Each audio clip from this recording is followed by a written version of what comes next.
En el nombre del Padre, y del Hijo, y del Espíritu Santo. Amén. ¿Qué tal, queridos amigos en todo el mundo? Estamos acá con Leonardo Abdala, el apologista, que justamente uno de los canales que tiene es el Depósito de la Fe. ¿Cómo estás, Leonardo? ¿Cómo está, padre? ¿Cómo le va? Muchas gracias por la invitación. No, gracias, gracias a vos por aceptar la invitación y veo que está también Juan Carlos Monedero que acaba de llegar, así que lo vamos a hacer pasar también. ¿Cómo estás, Juan Carlos? ¿Qué tal? Muy buenas noches, padre Tomás, y muy buenas noches para ti, Leonardo. Un Juan gusto Carlos, un compartir gusto. este espacio. Tanto tiempo sin vernos. Bueno, gracias a los dos, digamos, a Juan Carlos Monedero, que es colega mío también, ¿no? Licenciado en filosofía, aunque bueno, yo en primer lugar soy sacerdote, siempre lo digo, ¿no? Pero gracias a Juan Carlos y a Leonardo por estar aquí presentes. El tema que realmente después, al final de, digamos, de esta presentación y de este vivo, le voy a agradecer a Juan Carlos bueno, que presente su libro, así lo promocionamos, ¿no? Y también sepan que en la descripción de este video pueden ver cómo conseguir ese libro y también pueden ver las redes sociales tanto de Leonardo como de Juan Carlos para que los sigan, porque me parece que vale la pena seguirlos, ¿no? Todo el material que ellos siempre nos comparten es muy edificante, así que muchas gracias por todo lo que hacen por nuestra fe y por nuestra iglesia. Por el Señor. Lo que quiero hacer es, voy a pasar un minuto nomás, un argumento de Pacheco, y después quien quiera empezar, empieza. Me parece que por ahí podemos empezar con Leonardo, pero vamos a pasar simplemente un minuto del argumento de Pacheco acá, ¿no?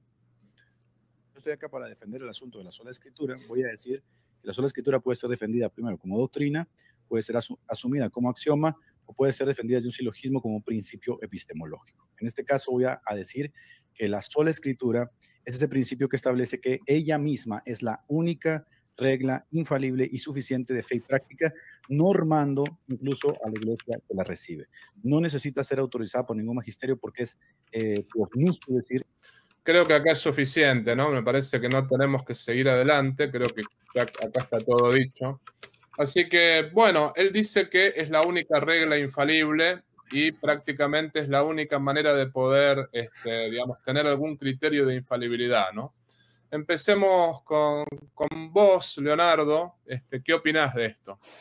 Bueno, yo escuché el debate varias veces, entrecortado en diferentes momentos, porque no conseguí un momento de 2 horas así para escucharlo todo seguido, pero detecté al menos, tres grandes errores que son los que mueven el pensamiento de Edgar.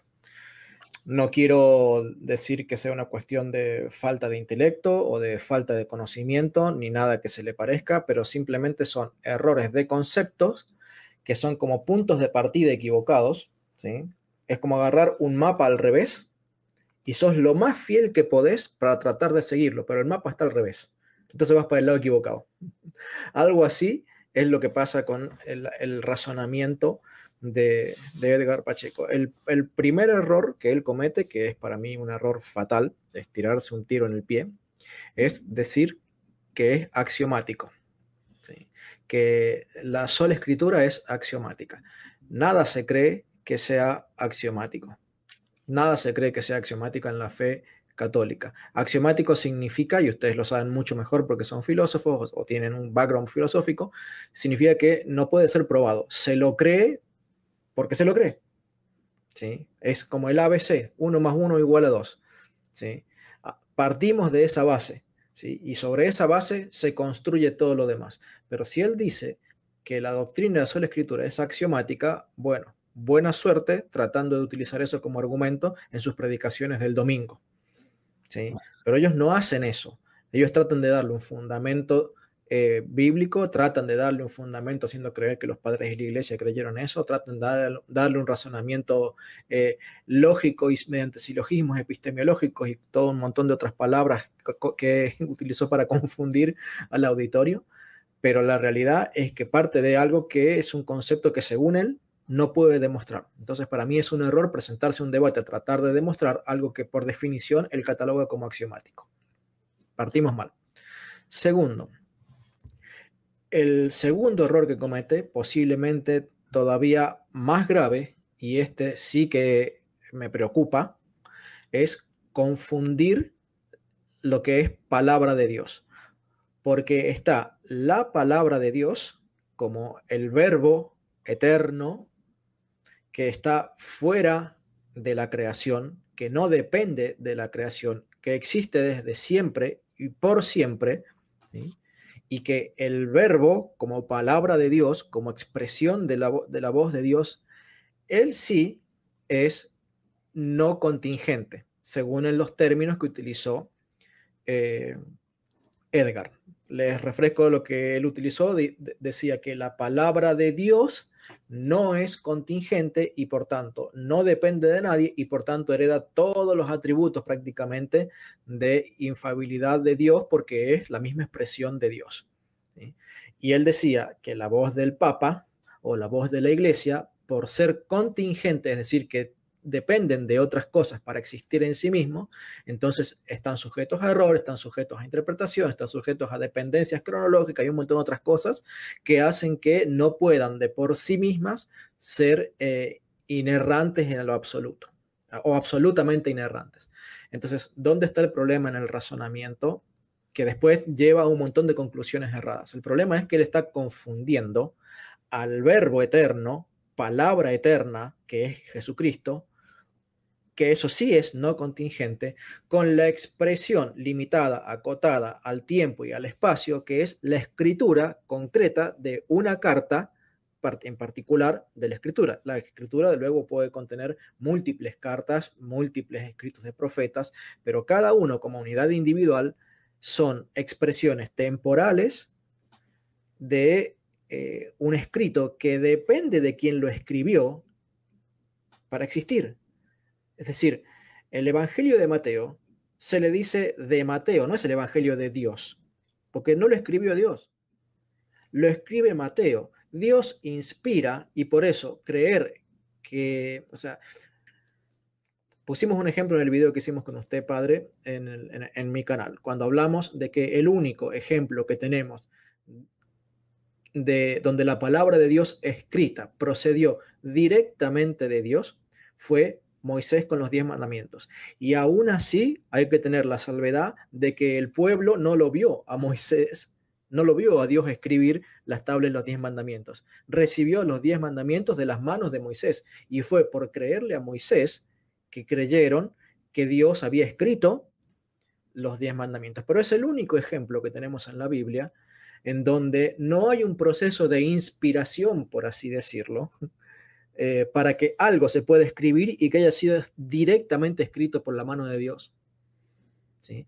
Todo el resto de los escritos de Moisés, de cualquier profeta del Antiguo o del Nuevo Testamento, requirieron de un ser humano que fue guiado y protegido por el Espíritu Santo para escribir sin error. Pero sin ese ser humano, es natural, es lógico comprender que sin ese ser humano no hubiera existido ese escrito, a menos que Dios lo hubiera hecho descender del cielo, por así decirlo, como lo hizo con las tablas de la ley. Entonces, por definición, una vez más, la palabra de Dios escrita tiene que proceder primeramente de un ser humano, que a su vez procede por el impulso, la inspiración, la protección, el soplo divino que inspiró a esa persona a escribir. Pero entonces, esta mezcolanza que hizo Edgar acerca de lo que es el verbo eterno no contingente como la palabra de Dios eterna y mezclarlo con la palabra de Dios escrita que es contingente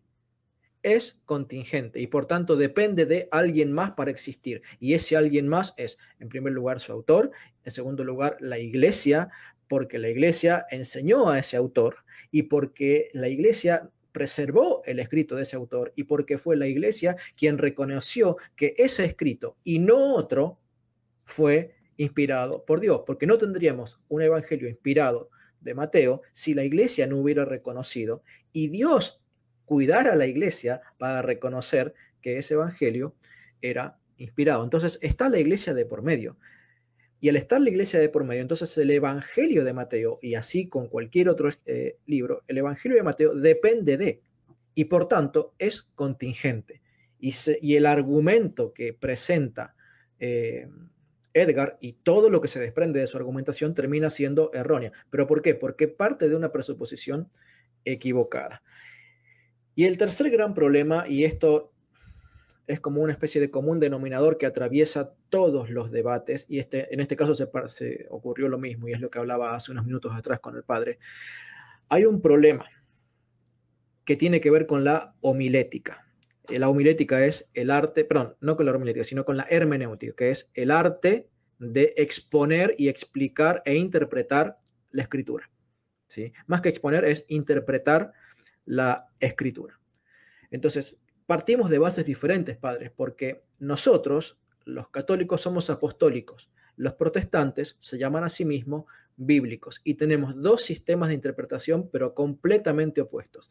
Tan opuestos que ellos dicen que es pecado hacer lo que nosotros creemos como interpretación. Y voy a decir explícitamente en qué consiste esta afirmación. El protestante exclusivamente se remite a la exégesis, es decir, a tomar el texto y a partir del texto tratar de reconstruir la idea que transmite ese texto. Y tienen diferentes técnicas que son válidas en sí mismas, porque la Iglesia Católica también las usa, pero lo que sucede es que el protestante se limita a la exégesis, hace como una especie de ingeniería inversa del texto. Parte de las palabras, ahora les cuento un ejemplo. Cuando yo tenía un par de años, 2, 3 años, como predicador entre los protestantes, me tomaba el trabajo de visitar, tomaba el auto, me tomaba el trabajo de visitar cada familia nueva que había visitado la congregación, para ir y tratar de seguir predicándoles, ver cómo estaban, y muchas veces hacía como una especie de curso de discipulado.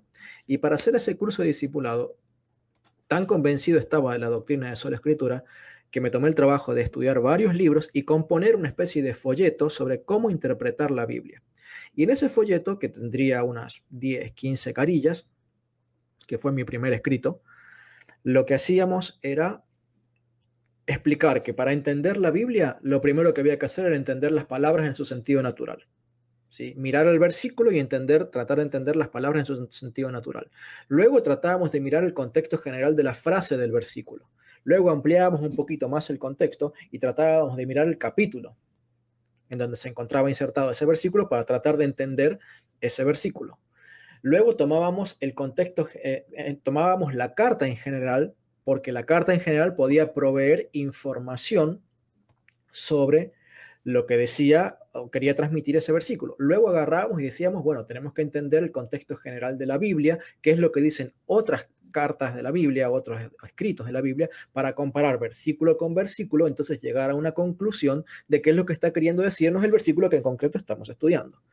Y finalmente, a algunos autores, y muy pocas veces se hablaba del contexto o el trasfondo bíblico. O sea, ¿qué quiere decir esto? Muy pocas veces se utilizaba la historia que estaba detrás de un evangelio, detrás de un apóstol, detrás de un profeta, lo que estaba ocurriendo. Muy pocas veces se consideraba cuáles eran los herejes que estaban dando vueltas por la región y causando problemas que hubieran motivado a tal o cual cartas. Entonces, fíjense que al final de la cadena de elementos o herramientas de estudio bíblico de un protestante, recién al final se encuentra la historia. Y como un caso particular de la historia está la tradición apostólica. Miren que está muy al final de la lista de espera la tradición apostólica a la hora de que un protestante estudie la Biblia. Y doy gracias a que por lo menos Edgar Pacheco considera la historia como parte de su forma de estudio, aunque no le dé autoridad. Pero cuando yo estudiaba la escritura u otros grupos muy similares a los donde yo me congregaba, no considerábamos seriamente la historia. De hecho, una vez yo le prediqué a mi hermano ya como católico y le dije acerca de los padres de la iglesia. Y me dice, para mí los padres de la iglesia son historia. Y mi hermano es pastor, o sea, no es un neófito. Mi hermano es un pastor de la iglesia donde yo me crié como protestante.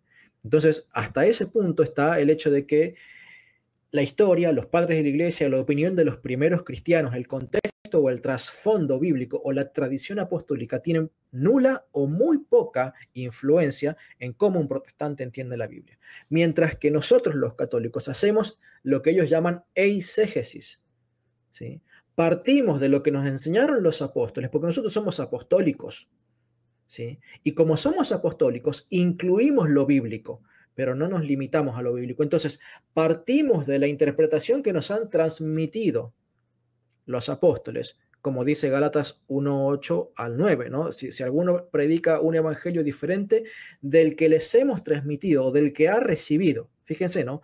Se recibe el evangelio y a partir de lo recibido se tiene que predicar exactamente lo mismo, ¿sí? Entonces los católicos hacemos una mezcla de eisegesis porque tomamos la tradición como fuente de revelación y como fuente de autoridad, y luego tomamos también la escritura, y ambas cosas van de la mano porque son armónicas, porque la tradición dio a luz a la escritura le enseñó a los que luego transmitirían la tradición, los que transmitieron la tradición protegieron a la escritura, la copiaron, la transmitieron, la seleccionaron y finalmente en un concilio fueron los obispos que por la tradición apostólica heredada seleccionaron cuáles libros serían inspirados y cuáles no, y lo llamaron Biblia.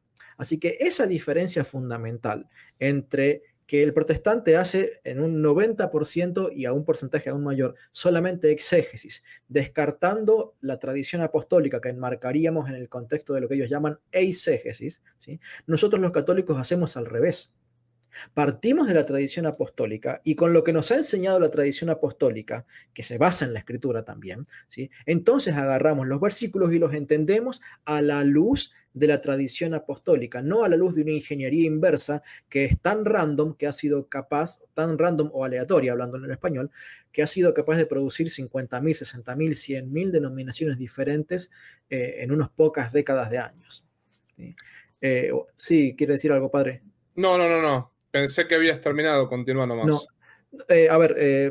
no he terminado con todas las cosas que tengo para compartir, pero sí con mi exposición básica de lo que a mí me ha parecido que han sido al menos 3 de los pilares que provocan que Edgar tenga una lógica ilógica, ¿sí? Y que llegue a conclusiones erradas porque parte de conceptos que son contradictorios en sí mismos.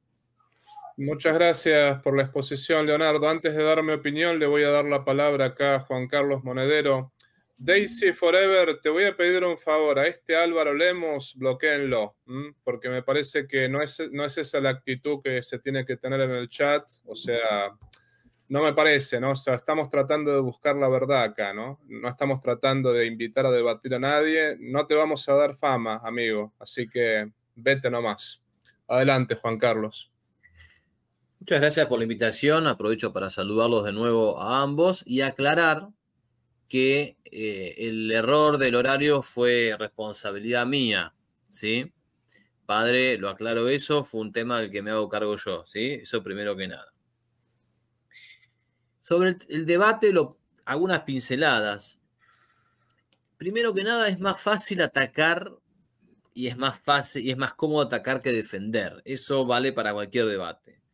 Y creo que eso se notó en este intercambio de manera tal que estaba por ahí, me da la impresión, más cómodo en la primera parte, porque de alguna manera usted patea los penales y el otro ataja, ¿no? Y los tres somos argentinos, nos gusta el fútbol, y sabemos que aunque uno sea Goicoechea o Armani o el Filiol, por más que sea, atajar todos los penales es muy difícil. Y eso creo que a la vez cambia en la segunda parte, donde el que patea los penales es Pacheco, y ahí es más difícil para el que defiende atajar esos penales. Después hay un tema, que es que a la hora de fundamentar cualquier doctrina católica, en este caso la infalibilidad papal, de alguna manera uno puede caer en el error, y afortunadamente usted no cayó en ese error, de intentar demostrar una doctrina católica desde premisas protestantes. ¿Por qué? Porque el protestante como que te va envolviendo. Te lleva el protestante con la conversación a un lugar donde te hace creer que vos tenés que demostrar una doctrina católica con premisas protestantes, lo cual es una tarea imposible. O sea, es algo que ya desde la raíz es inviable. Entonces el protestante luego se frota las manos y dice, ven, gané porque no lo pudo demostrar. No, claro, no lo pudiste demostrar porque hay un conflicto de premisas, que eso es lo que decía también Leonardo en su intervención. Hay una ingeniería distinta. Entonces, las bases, las premisas diferentes del protestante y del católico son las que entran en interacción y las que tienen, entiendo yo, como única mediación o como dos únicas mediaciones son la letra de la Biblia y la filosofía. O sea, desde la letra de la Biblia y la filosofía es que pueden interactuar esas premisas distintas. Porque si no es que nosotros demostremos desde bases católicas, desde premisas protestantes, una doctrina católica, lo cual es imposible. Además, creo que esto de la gran cantidad de denominaciones, que es lo que decía Leonardo en su intervención final, se puede apreciar lo terrible que es la confusión. Santo Tomás de Aquino dice que la inteligencia, cuando se aparta de la verdad, puede estar en 4 estados. La ignorancia, no saber; el error, afirmar algo que se supiera pero que no es; la mentira, que es decir lo contrario de lo que se piensa; y la confusión. Y en términos absolutos, la más grave es la confusión, que yo creo que es lo que pasa aquí. O sea, no es solamente que el protestante y el católico tienen premisas distintas, sino que además el protestante tiene premisas distintas con otros protestantes. Por lo tanto, estamos ante una Babel religiosa, ¿sí? Donde realmente es muy complicado ordenar. Eso es lo primero que tengo para decir, estimados amigos, al respecto. Muchas gracias, Juan Carlos. No, y gracias a los dos, porque me parece que están haciendo un análisis espectacular de todo esto, ¿no? Les voy a pasar la última parte, o sea, del debate, donde yo doy mis pensamientos finales, ¿no? Porque acá lo que me parece importante es analizar lo siguiente. Es claro que Pacheco no demostró la sola escritura. Eso es bien claro, ¿no? Al menos para todas las personas que estudiamos filosofía y que partimos de ciertas premisas y que también entendemos un poquito de, digamos, lo que es la lógica así de manera básica, ¿no? Pero una de las cosas, y esto me parece que es importante aclararlo porque hubo una especie de desinformación, ¿no? Yo empecé a decir, por ejemplo, con Santiago Alarcón, que mis argumentos apuntaron más a la autoridad del Papa y no tanto a la infalibilidad, pero yo me refería a mis argumentos patrísticos. No es que no traté de fundamentar la infalibilidad papal, ¿no? O sea, yo creo que argumentos que se podrán discutir o no, pero los puse como para más o menos demostrar la infalibilidad papal, ¿no? Que eso, humildemente, lo digo con toda humildad, o sea, haciendo mi propia autocrítica, creo que esa fue la gran diferencia, que yo traté y puse todo mi esfuerzo en demostrar la infalibilidad papal, cosa que del otro lado no hubo un argumento, al menos convincente, fue una sola cita bíblica, no hubo un solo argumento para demostrar la sola escritura, ¿no? Sin decir con esto que Pacheco no es inteligente, que no, más bien dicho, la inteligencia la tiene, ¿no? Pero escuchemos simplemente la última partecita para que ustedes me den sus pensamientos al respecto y después continuamos adelante, ¿no? Y solo la escritura se mantiene por sí misma. Eso es solo la escritura. Sí, yo no dije en ningún momento, yo no dije en ningún momento, digamos, que el Papa era infalible en todo, como tampoco dije en ningún momento que el Papa nunca era infalible. Y por otra parte, Pacheco, digamos, las escrituras fueron definidas, el canon fue definido en un concilio. El canon fue definido en el concilio de Cartago, en el sínodo de Roma. Es decir, si no hubiese estado ese concilio, no hubiésemos tenido canon. Esa es la realidad. La escritura tiene la autoridad derivada de parte de Dios, como también lo tiene el Papa, de la misma manera que lo tiene la escritura, ¿no? Esa es la realidad. y eso mal que te pese es así, ¿no? Así como el canon, digamos, así como Marcos, Juan, Lucas, como todos ellos han recibido la inspiración de parte de Dios, también el Papa cuando hace algo infalible, cuando hace algún dogma, cuando define un dogma, que no lo define el Papa solamente, lo define junto con todos los obispos, y al mismo tiempo hay reflexiones teológicas de siglos. Muchas veces se toma 500 años para definir un dogma, porque hay páginas y páginas. No es que el Papa se levante y dice voy a definir un dogma, la cosa no funciona de esa manera. De hecho, los dogmas son muy poquitos en la Iglesia Católica, la gran mayoría de las cosas no son dogmas, ¿no? Pero vuelvo a lo mismo, que me parece que acá es importante. Cuando me citaste muchas veces el catecismo, que bueno, que la escritura es Cristo mismo, un montón de cosas, ¿no? La escritura, por ejemplo, una traducción, ya hay un montón de partes que no son palabra de Dios, porque están mal traducidas, por ejemplo. Hay un montón de partes que no son palabra de Dios. Eso es así, una traducción, ¿no? No es palabra de Dios, por ejemplo, lo que está mal traducido. Es palabra de Dios en todo caso el texto original, obviamente, y es palabra de Dios la traducción correcta. Pero, por ejemplo, en varias de las versiones bíblicas dice las palabras hebreas pierden mucho sentido cuando se traducen, ¿no? Entonces, Cristo es la escritura, pero eso hay que entenderlo en cuanto que Cristo fue el que inspiró. Lo mismo el Espíritu Santo fue el que inspiró a los agiógrafos. No es que la escritura es, digamos, la palabra de Dios en el sentido de que es Dios hablando al estilo, digamos, con voz divina. No es eso. Las Sagradas Escrituras es la palabra de Dios inspirada a los hombres. Es Dios mismo quien inspiró a los hombres a escribir lo que escribieron. Como también es Dios mismo el que inspiró al Papa y a los obispos a sacar el dogma de la Asunción, el dogma de la Inmaculada, los dogmas que justamente la Iglesia tiene. Eso es así, digamos, y la autoridad es derivada del mismo Dios en todos los casos, tanto para la Escritura como para, digamos, el Papa. Y también, digamos, nosotros los católicos tenemos la Escritura, la tradición interpretadas por el magisterio de la Iglesia. Cosa que lo que tenemos que decir acá es, y lo vuelvo a repetir, ¿no? Tú dices, bueno, la Escritura no es necesario ningún concilio, no es necesario ninguna declaración dogmática. No fue así, porque de hecho hubo concilios que justamente formaron el canon bíblico, hubo concilios que formaron el canon digamos, de la Iglesia. Y con respecto a lo que preguntabas de la infalibilidad papal en los concilios, el concilio que definió la infalibilidad papal fue en 1870, Pastor Eterno. Los otros concilios no definieron la infalibilidad papal, pero hablaron de la infalibilidad papal. El cuarto concilio de Constantinopla, en el capítulo 3, la parte 17, eso es del 515.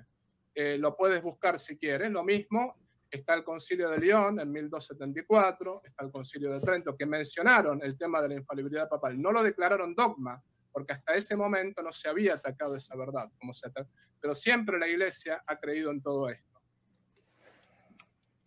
Bueno, hasta acá. Yo ya creo que lo que yo ahí trataba también no tuve tiempo de desarrollar más porque ya habíamos hablado por 2 horas, ¿no? Pero justamente esto está colgado con el tema de Nicea, que en Nicea no teníamos el dogma de la divinidad de Cristo, sin embargo se lo atacó y ahí se sacó el dogma, ¿no?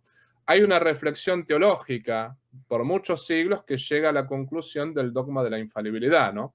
Pero ya en esos concilios de tanto Cuarto Concilio de Constantinopla, Concilio de León, Concilio de Trento, ya se mencionaba al Papa infalible, ¿no?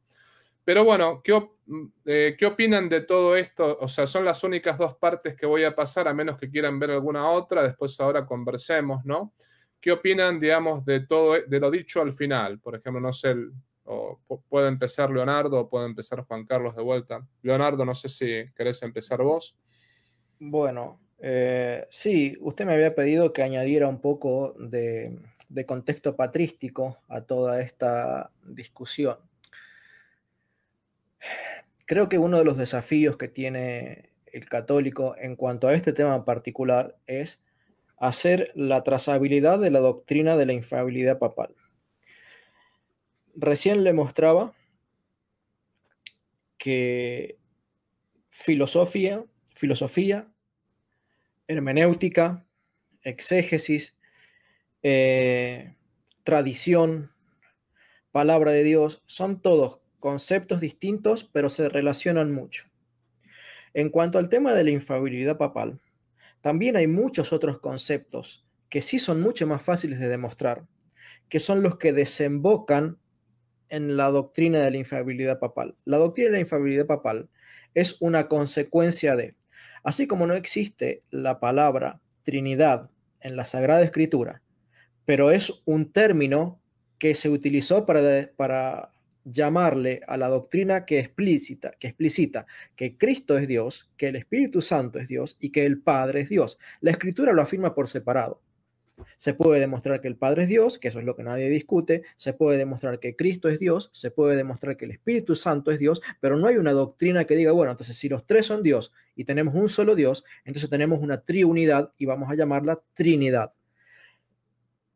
Pero eso es fácil de trazar, porque hay 2, 3, 4 concilios a lo largo de la historia de la Iglesia entre Nicea y los apóstoles que trataron de esos temas. El más conocido es el de Nicea, porque fue el concilio ecuménico, pero hubo concilios preliminares que excomulgaron a ciertos herejes que enseñaban cosas similares al arrianismo, o unos enseñaban el patripacianismo, es decir, que el Padre era el que sufrió la misma pasión, otros enseñaban que era como una especie de máscara que se sacaba el Espíritu Santo, que Dios se sacaba la cara de Espíritu Santo y se ponía la cara de Hijo, y después se sacaba la cara de Hijo y se ponía la cara de Padre, y así, según el contexto en donde apareciera en la Biblia, era el mismo Dios, pero con una cara o con otra, ¿sí? Con lo cual no había distinción de personas.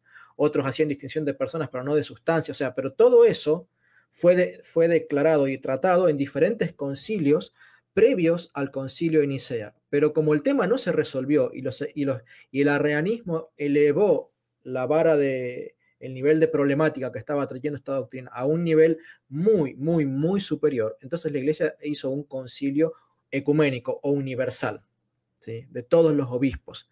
Ahora bien, ¿por qué traigo esta colación? Porque tenemos un ejemplo de una doctrina que no tiene su nombre en la Escritura, que algunos padres de la Iglesia desde el siglo I ya hablan de esta palabra triunidad, ¿sí?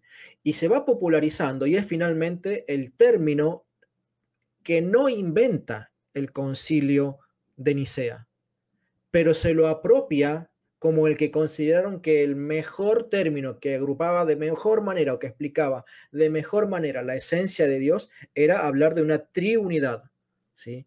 Tres dioses, perdón, tres personas en un único Dios.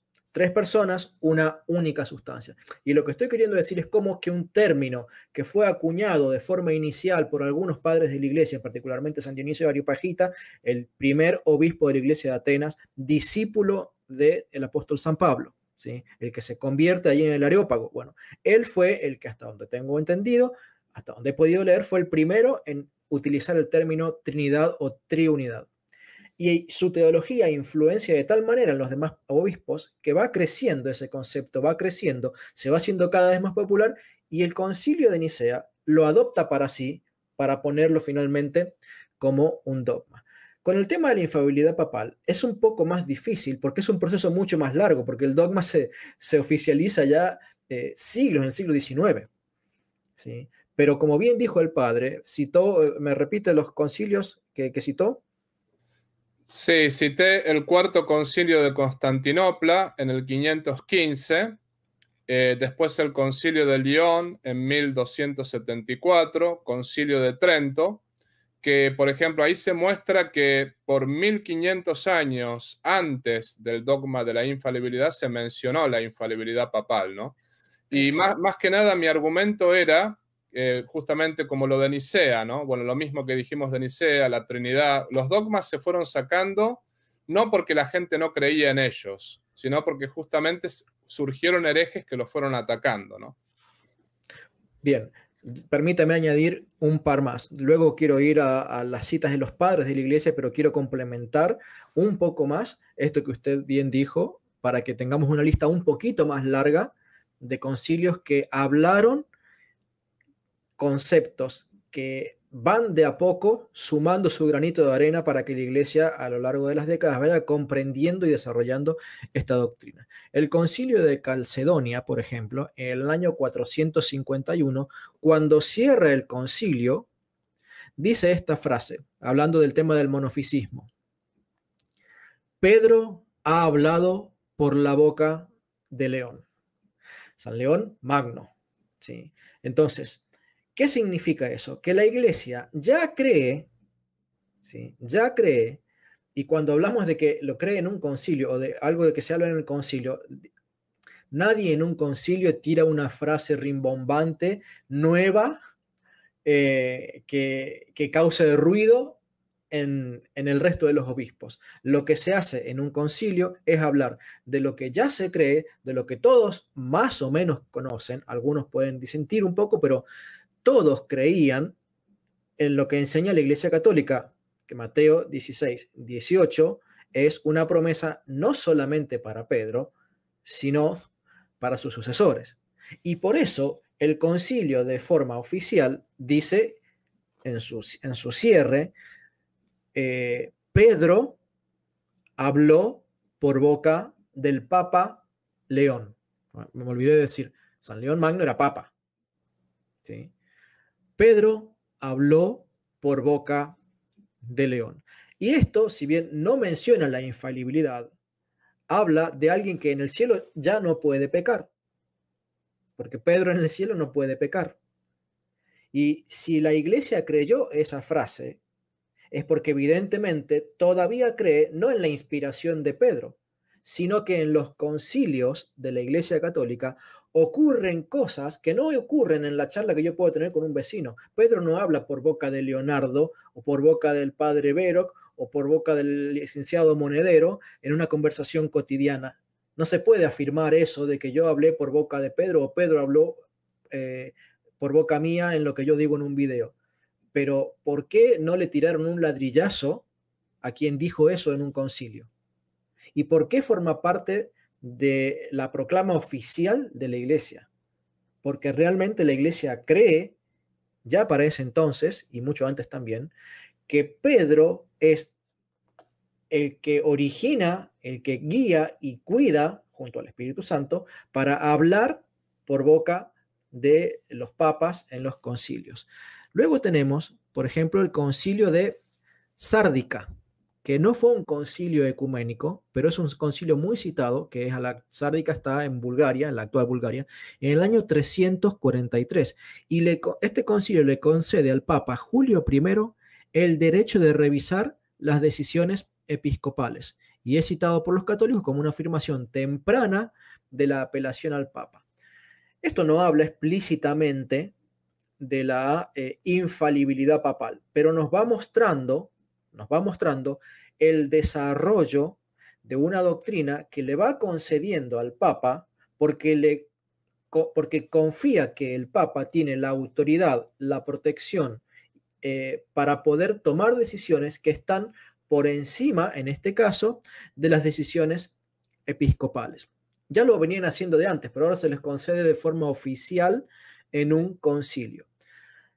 Entonces, hay dos concilios acá que hemos sumado a los que mencionó el padre Vero, que hablan de temas relativos a lo que es la autoridad o la infalibilidad del Papa en el contexto de un concilio. Porque recordemos que la infalibilidad no es que el Papa no se equivoque jamás en su vida, sino que no se va a equivocar cuando hable en el contexto de un concilio de forma ex cátedra. Entonces, lo que es importante entender aquí es que la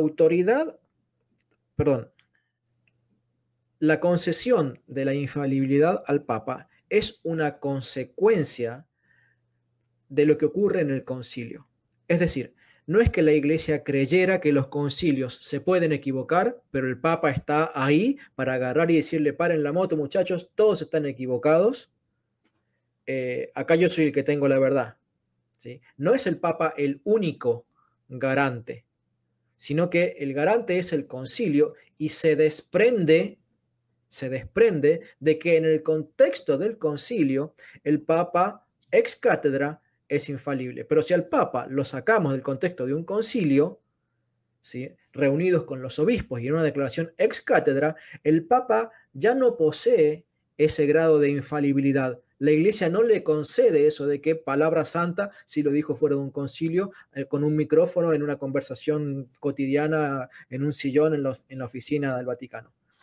¿Sí? Ya no tiene esa pretensión de infalibilidad en ese contexto. Entonces, ¿por qué un papa se lo considera infalible en el contexto de un concilio? Porque la Iglesia, y esto sí es rastreable desde los primeros siglos, la Iglesia considera a los concilios infalibles. Y por eso los concilios son vinculantes en cuanto a doctrina. Porque si el Papa habla ex cátedra, es porque tiene la fuerza de un concilio vinculante, que le da todo un contexto de vinculación teológica o doctrinal o dogmática, ¿sí? Entonces, ¿qué es lo que podríamos haber hablado en el debate? ¿Qué es lo que se podría haber hablado y explicado? Que el tiempo no lo da y tal vez, como dijo Juan Carlos, los ardides y los caminos torcidos en los que te envuelve el protestante, te quiere llevar al terreno de desconectar al Papa de los concilios, pero no se puede. No se puede, porque lo que confiere el contexto necesario para la infalibilidad es el concilio. Hechos capítulo 15, ¿sí? Nos ha parecido bien al Espíritu Santo y a nosotros. ¿Y qué sucedía? ¿Qué sucedía si un cristiano del siglo I agarraba la carta conciliar que emitió el Concilio de Jerusalén? ¿Qué sucedía si un judaizante decidía no acatar ese decreto? Quedaba excluido de la iglesia. Y al quedar excluido de la iglesia, quedaba excluido de los sacramentos y la salvación que daban los sacramentos. Era gravísimo contradecir un concilio porque se consideraba que era la misma voz del Espíritu Santo plasmada por los obispos y el Papa, ¿sí? Y cada concilio ecuménico y cada concilio que luego produjo la iglesia tiene exactamente el mismo tenor vinculante, donde se le considera libre de error. Por eso es que los dogmas no pueden ser contradichos sin caer en la excomunión. Porque el dogma sale ¿de dónde? De un concilio. Yo no me siento en la casa a escribir un libro para proclamar un dogma, ¿sí? Hay algunas pocas excepciones, ¿sí?, de algunos dogmas, pero la inmensísima mayoría de los dogmas de la Iglesia Católica, sobre todo durante los primeros, no sé, 14, 15, 16, 17, 18 siglos, fueron casi todos, por no decir la totalidad, dogmas promulgados en concilios ecuménicos. Entonces, ¿por qué el dogma, esa frase que resumía el concepto de un concilio, tenía carácter vinculante al punto tal de que te dejaba dentro o fuera de la iglesia, te daba o te quitaba, o sea, te concedía la oportunidad de seguir siendo salvo, ¿sí?, o te excomulgaba perdiendo la salvación? ¿Por qué estos concilios no dicen, bueno, muchachos, el concilio ha dicho tal cosa, el dogma dice tal cosa y lo lamentamos, ustedes crean diferentes, pero tranquilos, ustedes pueden ir, fundar una denominación diferente, considerarse cristianos, considerarse salvos, no hay problema, porque lo que decimos acá en este concilio es solamente para garantizar que los que nos llamemos católicos creamos más o menos lo mismo? Jamás la Iglesia Católica enseñó algo similar. La Iglesia Católica enseñaba que en quien no obedecía al concilio católico, caía ¿en qué cosa? En el anatema. El mismo anatema que promulga Pablo en Gálatas capítulo 1, versos 8 y 9. Si el que predica un evangelio diferente, sea anatema. El que predica un evangelio diferente, el que promulga un concilio, sea anatema. El que desobedezca un dogma, sea anatema. Entonces, ¿de dónde sale el concepto rastreable desde los primeros siglos hasta la proclamación del dogma de la infalibilidad papal? De la creencia de que el concilio es infalible, vinculante, y que en ese contexto entonces el Papa, cuando proclama algo ex cátedra en comunión con los obispos, proclama un dogma infalible. Y ese argumento me parece que es el que puede explicar lo que tanto martilló Edgar en el debate, y que tal vez me parece a mí, y yo me puedo equivocar, pero me parece a mí que hubiera sido tal vez un mejor punto de partida para que Edgar no esté constantemente diciendo no me pudiste demostrar, no me pudiste demostrar, no me pudiste demostrar, porque creo que lo que el católico tiene que demostrar es que la infalibilidad papal se desprende de la infalibilidad de los concilios. Ahora, la infalibilidad de los concilios es mucho más fácil de demostrar y ya no se corre el riesgo de que te diga Edgar Pacheco, no, pero hasta el siglo XIX nadie habló de infalibilidad papal, más allá de que estuvo equivocado porque usted, padre, le mencionó 2 concilios en los que se trató la temática, aunque no se proclamó dogma, y yo he mencionado también 2 concilios más en donde también se tocaron tangencialmente temas relativos, ¿sí? Aunque no se mencionara el término. Pero me parece que eso hubiera sido un punto importante que le faltó al debate, y evidentemente Edgar no tenía ni idea de la relación que había entre concilio y papa. Ciertamente. Ciertamente, gracias, Leonardo. Acá hay una pregunta, dice, ¿por qué los ortodoxos no creen en la infalibilidad papal si son más antiguos que los romanos? Yo diría a simple vista, después Juan Carlos te damos la palabra, pero yo diría a simple vista, no sé, pongo una analogía. Abraham es de Ur de los Caldeos, de esa zona de Siria, y digamos, después la capital, Jerusalén, vino 1000 años después, ¿no? En realidad no tiene nada que ver que Roma haya venido después y que estuvo antes Jerusalén. O sea, eso no tiene nada que ver, porque de hecho, si Abraham empezó en Ur de los Caldeos y después los judíos tuvieron su capital en Jerusalén, o sea, que una iglesia sea más antigua que la otra. Y con los ortodoxos hay que prestar atención a todo lo que dijo Leonardo. Justamente Leonardo habló de esta conexión de los concilios. Justamente la conexión entre la infalibilidad papal y los concilios es importante, porque ahí hay una línea directa, ¿no? En el sentido, la Iglesia, a partir de los inicios, ¿no? Desde el momento que los apóstoles dijeron, hemos decidido el Espíritu Santo y nosotros, en el Concilio de Jerusalén, como dice el numeral 67 del Catecismo de la Iglesia Católica, si bien toda la revelación ya está dada, no está explicitada todavía. Y para eso está la reflexión teológica. Para eso a veces la reflexión teológica lleva siglos, ¿no? Pero sin embargo, yo era lo mismo. Yo era un bebé hace 41 años, era un bebé.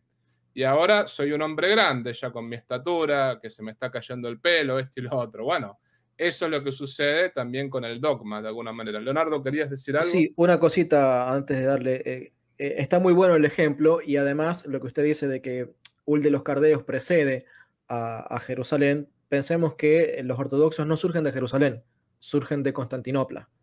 Y Constantinopla, el Evangelio de Constantinopla llegó mucho tiempo después que incluso que Roma. Sí. Buen dato. Entonces, ese, sí. los ortodoxos no son originarios de Jerusalén, son originarios del Patriarcado de Constantinopla, que es posterior, no solamente cronológicamente hablando, sino en tamaño, en fama, en autoridad, en todo sentido. Sí, o sea que en ese sentido, digamos, vienen después también, ¿no? No, ese dato yo lo había escuchado también, pero claro, le quise responder del punto de vista de la cronología, ¿no? Pero muy bueno, Leonardo. Juan Carlos, tus pensamientos acerca de todo lo que se dijo, acerca de lo que estamos hablando. Bueno, primero que aquí la excusa es el debate suyo con Pacheco. El tema de fondo no es este polemista que, insistimos, nadie le quita su capacidad para nada. ¿Qué más quisiéramos nosotros tres que él pusiera esos dones al servicio de la Iglesia Católica? Pero el asunto y el centro de esta transmisión es el tema en sí. A mí me da la impresión que como tema como tal, ¿no? De sola escritura primero, infalibilidad después, el argumento de la contingencia me pareció que estuvo bien rebatido por Leonardo en su primera intervención, ¿sí? Después, también en un momento Pacheco planteó la infalibilidad de Dios es incomunicable, ¿no? Y usted rebatió también muy bien, porque dijo, bueno, si es incomunicable para transmitirle al Papa y es incomunicable para Mateo, Marcos, Lucas, Juan, San Pablo, Judas, ¿sí? San Pedro, etc. Y en un momento él plantea, le dice, la escritura es infalible en todo momento, pero el Papa no es infalible en todo momento. Claro, ahí está haciendo una analogía equivocada. Hay que comparar al hombre, por un lado, con el producto por el otro. Hombre, agiógrafo, Papa. Producto, libro sagrado, declaración infalible. Entonces, claro, la escritura es infalible en todo momento, es como decir, la declaración del Papa es infalible en todo momento. Y sí, el Papa no es falible en todo momento, de acuerdo, tampoco Mateo era infalible en todo momento, tampoco San Juan, tampoco San Pedro, San Pablo, ¿sí? Es decir que ahí hubo una, si ustedes quieren, una desprolijidad en la presentación de los argumentos. Y finalmente, durante el debate hubo, esto usted lo dijo, padre, pero yo lo quiero reforzar.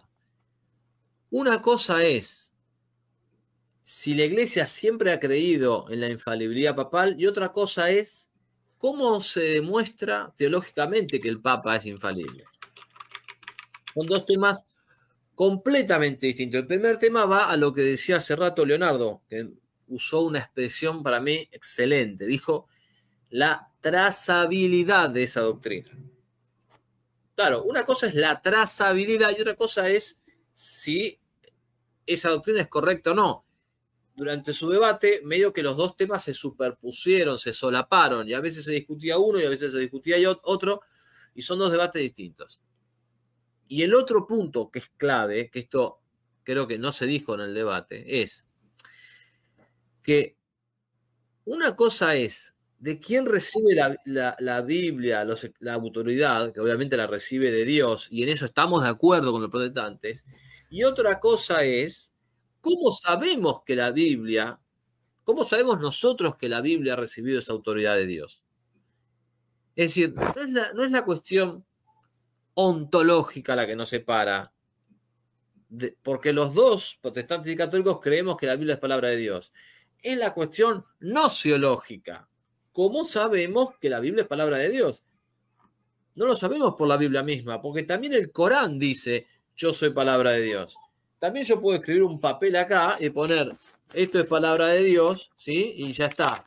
Y entonces ya queda dicho, a ver, ahí está el papel, ¿sí? Entonces, la cuestión no es que, o sea, no es el hecho de que los libros bíblicos se autodeclaren palabra de Dios lo que los hace palabra de Dios, sino una autoridad externa a los libros, externa, ¿sí? Que es la que dice, estos libros sí, estos libros no. Estos libros sí, estos libros no. Este es el argumento que yo insisto mucho porque es tan claro que de alguna manera el hecho de que nosotros creamos en la inspiración de la Biblia se sostiene forzosamente en una iglesia infalible que por una decisión infalible dijo estos libros sí, estos libros no. Estos 73 libros sí, estos libros apócrifos no. Y una se sostiene, la lista de los libros depende de la infalibilidad de la iglesia. Si cae la infalibilidad de la iglesia, cae también la lista de los libros. Por eso un ateo sería más lógico. Un ateo directamente te dice, ¿saben qué, muchachos? No compro nada, ni la iglesia ni la Biblia. Ahora, un ateo nunca diría, no, compro hasta acá. Compro la Biblia, pero no la infalibilidad de la iglesia. No, viejo. Pues eso sería, en mi opinión, totalmente inconsistente. Nada más por ahora. Sí, estoy totalmente de acuerdo. Y una cosa que también él me sacó, que yo se lo dije medio al pasar, porque no me parecía que era algo totalmente sustancial, que valía la pena prestarle mucha atención, pero él decía, bueno, el texto de la Escritura es siempre infalible. En cambio, el Papa es infalible a veces.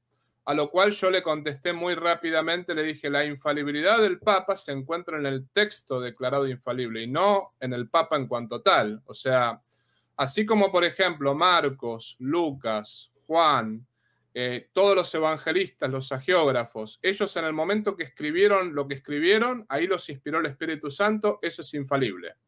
Dejaron de escribir eso y ya pasaron a ser falibles, valga la redundancia, discúlpenme la desprolijidad de... Pero bueno, Marcos escribió su evangelio y después discutió con, no sé, con Bernabé, después discutió con otro evangelista más, después se pelearon, se dijeron de todo. O sea, el Papa hace exactamente lo mismo. Obviamente tenemos que hablar, digamos, de dos planos distintos, pero el Papa define el dogma de la Asunción y queda el texto ahí, al igual que queda la Biblia, por un lado, queda el texto que es infalible, digamos, al igual que la Biblia es infalible. Y eso es un poco lo que yo le expliqué a Pacheco en el momento. Le dije, ambas derivan de Dios. O sea, el Dios Todopoderoso le transmite la infalibilidad a Marcos, Lucas, Juan, Mateo, y también se la transmite al Papa. Y justamente el magisterio es intérprete tanto de la escritura como de la tradición. Se lo expliqué muy brevemente porque para mí que el debate tenía que ir por otro lado, ¿no? O sea, era como que él apuntaba mucho más a veces a otro tipo de temas, ¿no? Pero antes de que me olvide y antes de pasarles la palabra a ustedes, también del punto de vista filosófico, Juan Carlos, vos corregime, vos que estudiaste filosofía al igual que yo, me parece a mí que en la Suma Teológica al inicio, Santo Tomás de Aquino dice que, pongo una analogía nomás, ¿no? A la existencia de Dios se puede llegar con la razón, pero la existencia de Dios no es evidente por sí misma, se tiene que demostrar. Eso dice Santo Tomás al inicio de la Suma Teológica. Bueno, justamente Pacheco decía, es evidente por sí misma la escritura, que la escritura es infalible, y lo trataba de fundamentar con la filosofía, ¿no? Y yo algo que casi le digo, pero claro, apunté a otra cosa, apunté a atacarle otra cosa, le dije, la sola escritura no la demostraste en ningún momento, con ningún pasaje bíblico, con nada, pero si yo hubiese tenido que utilizar la filosofía ahí, le tendría que decir, Pacheco, la existencia de Dios no es evidente por sí misma. Si no es evidente por sí misma la existencia de Dios, mucho menos que la escritura es palabra de Dios, o sea, mucho menos eso, ¿no? No es algo evidente por sí mismo. No sé si este razonamiento te parece correcto, como estoy razonando desde el punto de vista filosófico. No, me parece que está bien. O sea, que esto nos remonta a lo que dijo Leonardo al principio, que la sola escritura no puede ser autoevidente, no puede ser un axioma. Si es autoevidente, ¿qué hacemos en un debate intentando demostrar lo autoevidente? Si es demostrable, no es autoevidente. Si es autoevidente, no es demostrable. Ahora, no pueden ser ambas cosas a la vez. Así que no. Y por otro lado, hay un momento en donde él, en el minuto 27, dice, la Biblia no dice nada de que el Papa sea infalible. Ok, ahí tenemos un problema. Porque él viene diciendo, junto con la Alianza Evangélica y otros protestantes, viene diciendo que él entiende sobre la Escritura como aquel principio según el cual la única autoridad infalible es la Iglesia, pero que debajo la única infalible es la Biblia, pero que de la Biblia aceptaría la tradición y la Iglesia con tal de que pasen el filtro de la Escritura. Él viene diciendo eso. Pero acá dice que la Biblia no habla de que el Papa sea infalible. Entonces, ¿en qué quedamos? Plantear que la Biblia no habla del Papa infalible es un argumento del soloísmo bíblico, que él dice que no es. Él dice que no es soloísta bíblico, pero acá usa un argumento del soloísmo bíblico. Él tendría que mostrar que la Biblia niega, que el Papa pueda ser infalible. No lo muestra en ningún momento. Y es más, así también muestre un fragmento donde niegue la Biblia la Asunción de María. Muestre un fragmento donde la Biblia niegue la Inmaculada Concepción. Muestre un fragmento donde la Biblia niegue la Eucaristía o el purgatorio. No basta con decir eso no está en la Biblia. Ustedes tienen que demostrar que es antibíblico. Yo creo que ahí hay un punto fundamental, porque ellos siempre dicen, no soy soloísta bíblico, pero aquí Pacheco razona como si lo fuera. Entonces, ¿en qué quedamos? ¿Son soloístas bíblicos o no son soloístas bíblicos? Exactamente, sí, sí. No, y de hecho se lo dije en un momento, le dije, vos tenés que demostrar en todo caso, que se me mató de risa cuando le dije eso, pero creo que quien entiende de la lógica que está detrás de esto, ¿no? Le dije, vos tenés que demostrar que el Papa no es infalible, porque justamente vos decís que el Papa no es infalible, que solamente la Escritura, ninguno de los dos principios los pudiste demostrar en definitiva, ¿no? O sea, como que... Bueno, tengo que hacerles una pregunta y empieza quien le parezca con respecto a esto. Puede ser Leo o puede ser vos, Juan Carlos. Somos 3 argentinos, lo que me estoy dando cuenta, así que acento argentino puro hoy. Una de las cosas que yo me daba cuenta después escuchando este debate nuevamente es que cuando se discute el tema de la infalibilidad papal, porque la primera hora fue, o los primeros 45 minutos fueron la sola escritura, y después pasamos a la infalibilidad papal, pero el tema de sola escritura volvía permanentemente. Yo me daba cuenta de eso, ¿no? O sea, yo escuché mientras manejaba mi auto, o sea, manejé como 2 horas el otro día y me volví a escuchar el debate en mi camioneta, y yo me daba cuenta que todo el tiempo se volvía a la sola escritura, a la sola escritura. Era como que ese tema volvía permanentemente. Y ahí es como que en mi cabeza hizo un clic y dije, ahora entiendo por qué los grandes apologistas, y lo quiero mencionar al verdadero Teólogo Responde, al verdadero, al que inició con el Teólogo Responde, ¿no? El verdadero Teólogo Responde, que es el padre Miguel Ángel Fuentes, él siempre decía que primero hay que resolver el tema de sola escritura antes de hablar de la infalibilidad papal. Y él lo decía permanentemente, porque dice, si no resolvemos este problema, mucho menos vamos a poder resolver el tema de la infalibilidad papal. Hay que empezar con sola escritura, aunque el padre Miguel Ángel Fuentes toca el tema de la infalibilidad papal y muchos argumentos los tomé de él también, ¿no? Mientras estaba preparando el debate. ¿Qué opinan de esto? Porque me parece que ciertamente que sola escritura volvía permanentemente, ¿no? Así que quien quiera empezar. Bueno, creo que el tema... ¿Se escucha bien? Sí, sí, sí. Yo te escucho. Creo que el tema de la sola escritura es como el primer piso de una carta de naipes, de un castillo de naipes. ¿Sí? Quienes han escuchado mi testimonio me han escuchado oír, me han escuchado dar el testimonio de que luego de escuchar muchas veces a los protestantes, ver de qué manera cada uno trataba de apropiarse de los padres de la iglesia, diciendo, no, los padres de la iglesia eran pentecostales, o luteranos, o calvinistas, o bautistas. Yo agarré y empecé a desconfiar de los libros protestantes, lo cual me llevó a leer los padres de la iglesia, lo cual, como consecuencia, me llevó a comprender que enseñaban doctrina católica. Pero mi confianza estaba puesta en el hecho de confiar en los autores de los libros protestantes. Ahora, cuando empecé a demostrar empíricamente, es decir, en la práctica, que los libros protestantes cada uno decía lo que quería decir, lo que le convenía, y omitían, o incluso en muchos casos hasta torcían el hecho ocurrido en la realidad, o lo manipulaban para que pareciera muy de color de la denominación del autor del libro, empecé a desconfiar de todo lo que ellos enseñaban y me llevó a buscar otra cosa.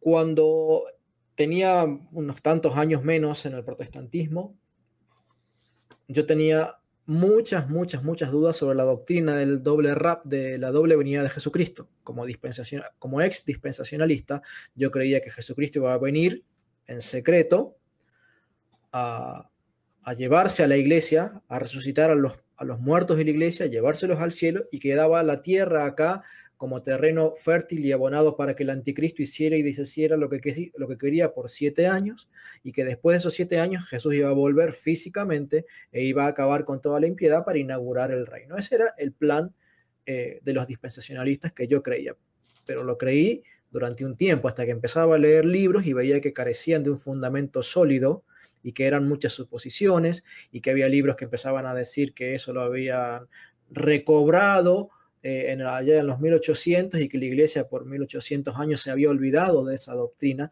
Entonces, esa frase sembró la duda en mí de, ¿pero por qué? Entonces, ¿no puedo trazar esta doctrina? ¿Sí? ¿Sobre qué se apoya esta doctrina del doble rapto? Y me llevó durante años a la búsqueda de autores que pudieran enseñarme otra doctrina, y esa doctrina puntualmente fue la que más fuerza hizo para que yo me mudara desde la provincia de San Luis, donde vivía, hasta la provincia de Buenos Aires, dejar absolutamente todo lo que tenía, porque tenía la familia, el trabajo, la congregación, el vehículo, la reputación, los amigos, dejar todo para poder estudiar mejor esa doctrina en un instituto bíblico en la provincia de Buenos Aires, ¿sí? Y justamente el hecho de que se me cayera, porque ya estaba convencido de que esa doctrina no era cierta, cuando se me cayó esa doctrina me movió a buscar otra cosa. Y en el intento de buscar esa otra cosa, se me cae la doctrina de la sola fide clásica o extrema que yo creía, porque empiezo a escuchar a los bautistas reformados que predicaban la doctrina de la salvación por señorío. Es decir, que no solamente tenés que creer que Jesús te salvó, sino que Jesús es tu Señor y por tanto tenés que obedecerle, ¿sí? Y aún esa diferencia trivial me movió a mí a decir, bueno, entonces no está en la verdad el grupo religioso en el que yo me encuentro, tengo que irme a los bautistas reformados. Y fíjense que cuando a uno se le cae una doctrina base o trascendental, ¿sí? Porque si vas a usar corbata o no vas a usar corbata en el culto, a nadie eso lo mueve a que se cambie de culto o que se mueve de provincia o que deje trabajo o familia y todas las cosas. Pero cuando se te cae una de estas doctrinas gordas, por así decirlo, que son las doctrinas pilares de la iglesia, el que es sincero y el que realmente busca la verdad y dice la verdad vale más que mi trabajo, la verdad vale más que mi familia, la verdad vale más que mi reputación, la verdad es más valiosa que mis afectos, la verdad es más valiosa que mi orgullo, la verdad es más valiosa que mi comodidad. Entonces, cuando uno es buscador de la verdad, entonces es capaz de moverse en busca de esa verdad. Y acá pasa lo mismo con esta doctrina. Esta doctrina es la base de todas las otras doctrinas. Si vos realmente descubrís que sola escritura solo es un intento de sacarte de encima la mochila de tener una autoridad que te diga lo que tenés que creer, ¿sí? Entonces comprendés que sola escritura o el libre examen no es más que un acto de rebeldía. De la misma manera que ocurrió allá en los días de Moisés con Coré y los seguidores. Dice que le decían a Moisés, pero ¿acaso sos vos el único santo?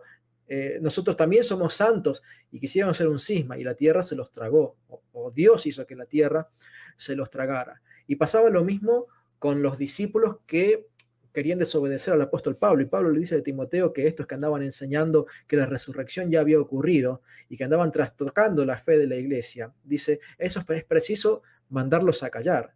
Y referente a otros grupos que predicaban, a otros predicadores que predicaban cosas similares, le dice, estos son como un cáncer.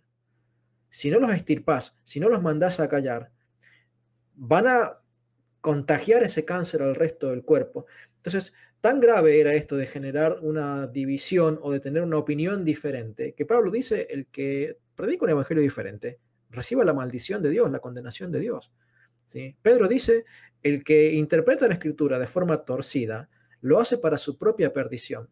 Entonces, cuando uno entiende de que la escritura no la podés interpretar libremente, como dice segunda de Pedro 1:19, dice que no es de interpretación libre. La escritura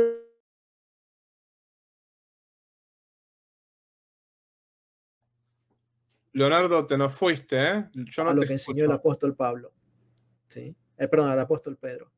Entonces, claramente la escritura está mostrando que hay una posición oficial de la iglesia. La iglesia católica le llama magisterio de la iglesia, que es la interpretación de lo que son las enseñanzas apostólicas acerca de Cristo y del Antiguo Testamento. Si el cristiano evangélico, protestante, entiende ese error, entonces va a darle credibilidad a un montón de otras cosas que enseña la iglesia y va a cambiar su chip, ¿sí? Y al cambiar su chip, entonces va a empezar a poder tener la oportunidad de escuchar para aprender en vez de escuchar para responder. Porque cuando uno escucha para tratar de responder, que es lo que pasa muchas veces en los debates, que como decíamos recién con el padre hace un rato fuera de línea, a veces los debates parecen discusiones de sordos, ¿sí? Ninguno escucha al otro, todos se empecinan en defender ciegamente lo que yo ya venía diciendo, en vez de tratar de ver si el otro tiene un argumento realmente que valga la pena meditar, ¿sí? Esa clase de debates no sirven para nada. Pero bueno, yo creo que cuando se cae la doctrina de la sola escritura, ¿sí? Cuando entienden de que no hay libertad para pensar lo que se le dé la gana a cada uno, que no existe tal cosa como un libre examen, sino que por el contrario, cuando caes en ese error, la escritura explícitamente dice que te condenas, ¿sí? Entonces el creyente no se puede ver más que acorralado y agarrar y decir, entonces tengo que correr hacia aquello de lo que me venía alejando, que era el magisterio de la iglesia. Tiene apagado el micrófono. Sí, muchas gracias, Leonardo. Yo sinceramente, antes de darte la palabra, Juan Carlos, yo estaba tratando de entenderlo a él, ¿no? Cuando él, por ejemplo, estaba, ciertamente que bueno, que acá había una cuestión que es muy importante también aclararla, ¿no? Cuando uno debate, uno tiene que estar abierto a la verdad. Entonces, el tema de la apertura de la verdad es muy importante. Yo, en mi pequeñez, porque soy un gran pecador también, yo estaba tratando de conectar lo que él me decía, ¿no? Mi gran problema era que yo notaba que todo lo que él decía, al menos esta es mi humilde opinión, ¿no? Todo lo que él estaba diciendo no tenía mucha conexión una cosa con la otra, ¿no? Era como que él en 3 minutos te largaba 10 ideas y yo estaba tratando de agarrar alguna idea que tuviese sentido. Era un poco eso, ¿no? Entonces, yo, por ejemplo, le respondía de acuerdo a las ideas que para mí realmente tenían alguna conexión una con otra, ¿no? Eso era un poco. Pero ciertamente estoy de acuerdo con vos, Leonardo, en que gran parte de los debates a veces son un diálogo de sordos, porque uno no escucha al otro y el otro tampoco lo escucha a uno, ¿no? Digámoslo con estas palabras. A mí me gustó mucho un debate que tuvo Scott Hahn con un protestante una vez. Yo no me acuerdo cómo era el nombre de este protestante, pero era como que vos veías que había, por ejemplo, un diálogo, que realmente Scott Hahn estaba explicando un tema y el otro seguía ese tema y el otro hacía preguntas o rebatía esto y lo otro. Era un diálogo totalmente respetuoso y totalmente entendible, ¿no? Ahora bien, los debates que muchas veces uno ve en la apologética por internet acá, ¿no? Es no, porque vos sos un idólatra, no, porque vos sos un sectario, no, porque vos esto, no, porque vos lo otro. En definitiva, lo que tenemos ahí son una pared que está entre medio de los dos y también 2 tapones, que uno no se escucha al otro y el otro tampoco lo escucha a uno, ¿no? Yo creo que, bueno, lo positivo de este debate, ¿no? Más allá de todo lo que uno puede decir, porque yo lo que dije al inicio, ¿no? Yo puse argumentos para defender la infalibilidad papal y puse varios, en fin, pero más allá de todo eso, creo que al menos fue un debate donde terminamos los dos pidiéndonos disculpas, terminamos los dos dentro de todo en una actitud pacífica y no terminamos ni a los insultos, ni a los golpes, ni a esto, ni a lo otro, ¿no? Pero al menos fue eso, o sea, se terminó con respeto. Es verdad que, digamos, en la gran mayoría de los casos, los debates de la Alianza Evangélica con muchísimos otros apologistas católicos es algo que realmente es intragable, imposible de escuchar, porque no hay prácticamente escucha del uno al otro, y no solamente que no se escuchan el uno al otro, sino que en realidad se busca destruir al contrincante, hacerlo a pedazos con insultos, con argumentos ad hominem, etcétera, etcétera, y no se busca la verdad. A mí me parece que ahí está el punto, que hay que buscar la verdad por sobre todas las cosas, porque si lo que se busca es ganar una discusión o lo que se busca es ganar un debate, en realidad la verdad no está ahí presente, ¿no? Lo que hay que buscar en todos los casos es la verdad. Juan Carlos, tus pensamientos al respecto de todo esto que se está hablando.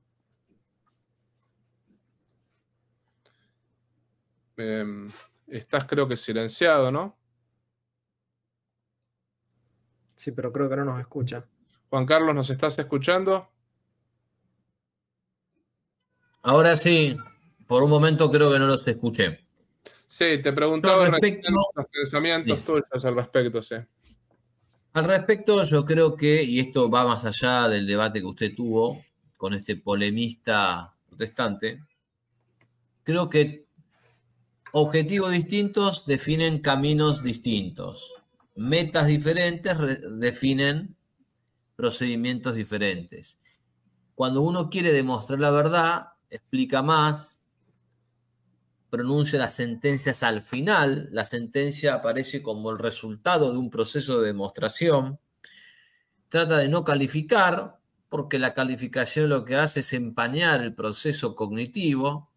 Utiliza un lenguaje lento, accesible y, llegado el caso, pide disculpas. Eso ocurre cuando uno busca demostrar la verdad. Ahora, cuando uno busca aumentar las visualizaciones de los videos, incurre en sentencias permanentemente, sentencia desde el comienzo, califica, genera videos donde ridiculiza a los demás, e incluso podría hacer hablar rápido. Hablar rápido. La audiencia queda así enredada. A mí me parece que hay que hacer una reflexión no solo sobre el contenido de lo que decimos, si es verdadero o falso, sino sobre las formas. Y me preocupa mucho que haya toda una audiencia protestante adicta y que festeja las malas formas. Festeja las malas formas. Y después también, para ser honestos, y ser totalmente honestos, me preocupa que hay algunos creadores de contenido en el mundo católico que también tienen malas formas, que también ridiculizan a los protestantes, con imágenes, con placas. Entonces creo que el hecho de que ellos tengan una mala conducta, obviamente no nos autoriza a nosotros a caer en lo mismo, y que no es necesario. Nuestros argumentos tienen fuerza suficiente para producir la persuasión. No necesitamos dibujar a un apologista protestante con el torso desnudo o hacer alguna tontería con emoticones, esas cosas raras que hacen ellos. No seamos mejores que ellos. Entonces, yo creo que la audiencia, y acá no le hablo tanto a usted, padre, ni a Leonardo, esto va para la audiencia. Permítame tirarle de las orejas a la audiencia. Audiencia, dejen de alimentar el circo, porque ustedes le están dando de comer. Ustedes están alimentando el circo. Dejen de alimentar al circo. Dejen ese show. Dejen de alimentar ese show y entonces ese show va a tener menos fuerza. Alimenten los contenidos serios, respetuosos, con doctrina, ¿sí? Dejen de alimentar al chancho, porque si no, el chancho va a ser cada vez más grande. Es así de simple. Sí, estoy totalmente de acuerdo. Y acá me parece a mí que tengo que, porque surgieron varios comentarios como estos, no lo estoy acá está, ¿no? Aún siguen hablando del post-debate, creo que hablan más mal que bien. ¿Saben qué? A mí lo que me parece es que nosotros los católicos, al menos si mi audiencia lo está haciendo, yo lo desapruebo y creo que estoy totalmente de acuerdo con Juan Carlos, ¿no? Yo no estoy yendo a los canales protestantes a, por ejemplo, a poner comentarios y a decir, bueno, no comenten el debate, no comenten esto, no comenten lo otro, etcétera, etcétera. Yo no lo hago eso. La razón por la cual lo llamé a Leonardo y lo llamé a Juan Carlos es porque, de vuelta, a mí me interesa la verdad. Creo que Juan Carlos esto lo tiene claro y Leonardo también. Leonardo es un converso y Juan Carlos es filósofo. Yo también estudié filosofía. Bueno, en fin, lo que nos interesa es buscar la verdad. No soy filósofo. ¿Perdón? No soy filósofo. Licenciado en filosofía, por favor. Bueno, somos los dos licenciados en filosofía, no somos filósofos. Yo estoy totalmente de acuerdo con eso. Pero el punto está, como licenciados en filosofía, buscamos la verdad, ¿no? Buscamos la verdad. Entonces, no estamos acá hablando para decir, bueno, ganó uno o ganó el otro. Destrozó el padre Tomás a Edgar o Edgar lo destrozó al padre Tomás. No es eso el punto. Yo creo que hay muchos protestantes o evangélicos y también católicos que ven todo esto como un River Boca y que ven todo esto como si fuese un Barcelona Real Madrid. Y la cosa no es así, ¿no? Lo que estamos tratando de buscar acá es la verdad y estamos tratando de analizar el debate de manera objetiva, buscando siempre la verdad porque la verdad es Jesucristo. Entonces, Des Lovecraft, lo que te puedo decir es lo siguiente, ¿no? Si realmente estás aquí viendo esto como un River Boca y todos los que están viendo esto como un River Boca, los invito a irse, los invito a agarrar y buscar otro canal. Total, hay cosas mucho mejores que lo que pasamos aquí. Nosotros no somos los mejores, ¿no? Busquen otro canal y déjennos a nosotros buscar la verdad, que eso es lo que estamos haciendo, ¿no? Dicho esto, porque había como 5 comentarios así más o menos, ¿no? últimos pensamientos, ¿no? Como para ir, yo no sé si ustedes querrán seguir un poco más, pero vamos a ir redondeando, porque creo que ya, al menos lo que yo le escuché a Leonardo y lo que yo le escuché a Juan Carlos, se podría decir muchísimo más. Se podría decir, pero podríamos hablar por 5 horas y a mí me encanta escucharlos, ¿no? Pero bueno, la última pregunta que tengo y después si surge alguna pregunta interesante del público se las paso y si no, vamos a ir cortando. Pero la última pregunta, digamos, que tengo para ambos dos como para que ustedes la respondan es, ¿cuáles les parece? Ya creo que algo Juan Carlos dijo, ¿no? Juan Carlos, ya algo dijiste. Pero la pregunta sería esta, ¿cuáles les parece que son, obviamente que los católicos sabemos que la Iglesia Católica es la verdadera, que las demás religiones son falsas, que la verdad está en la Iglesia Católica, eso lo sabemos, ¿no? Ahora bien, ¿qué es lo que ustedes piensan que realmente hoy en día a los católicos, porque esto lo quiero decir nosotros como católicos, ¿no? ¿Qué es lo que nos falta justamente cuando estamos dialogando con los evangélicos y cuando estamos dialogando con los protestantes? Porque a mí siempre me enseñaron en el seminario que cuando uno dialoga con el otro, la idea es convertirlo. La idea es que la otra persona sea persuadida de ser católica y nosotros sabemos que eso es una gracia de Dios, ¿no? Que la fe es una gracia que viene de lo alto y que nosotros, por más que demos los mejores argumentos, no vamos a convertir a nadie si el Espíritu Santo no les toca el corazón. Pero más allá de todo lo dicho, ¿no? ¿Qué es lo que ustedes piensan que es necesario en la apologética católica hoy en día, además de lo que dijo Juan Carlos, ¿no? ¿Qué es lo que sería necesario para los católicos en el diálogo con los protestantes, en el diálogo con los evangélicos, en el diálogo con los ortodoxos? ¿Qué sería necesario como para poder darles un mensaje un poquito más convincente y un mensaje un poquito, por decirlo así, más certero, ¿no? ¿Ustedes piensan que realmente hoy en día hace falta algo más que no estamos aportando? Juan Carlos, ¿querés ser el primero? No, quería que fueses tú el primero porque yo hablé recién, así que no quería monopolizar. Ok. Como ex protestante, bueno, sé que el padre Tomás no, creo que Juan Carlos vos tampoco alguna vez fuiste protestante, siempre fuiste católico.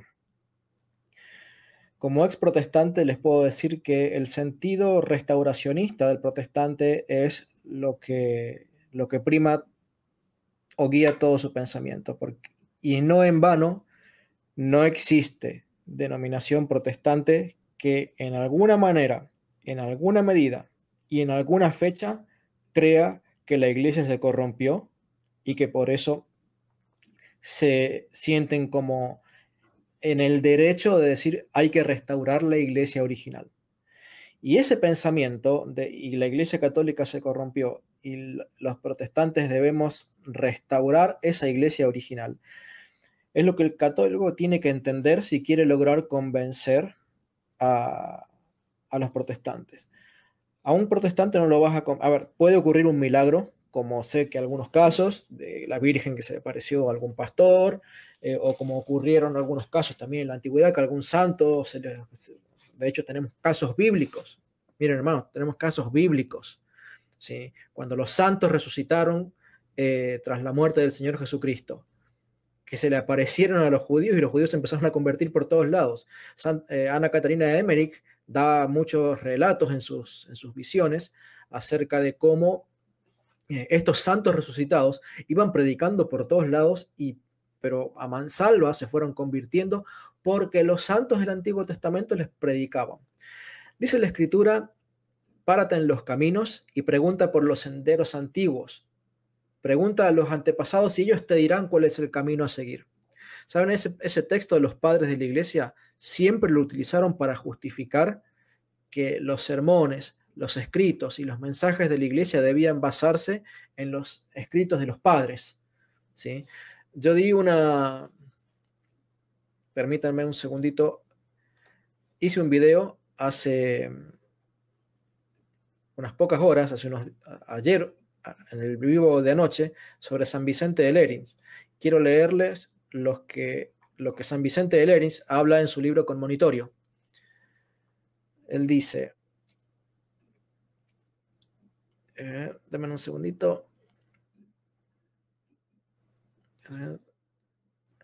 Permítanme leer. Y la razón es que debido a la... está hablando de la defensa del magisterio, dice. Y la razón es que debido a las profundidades de la Sagrada Escritura, no todos la entienden en un mismo sentido, sino que las mismas sentencias, cada cual las interpreta a su manera, de ser que casi pudiera decirse que se dan tantas opiniones como intérpretes.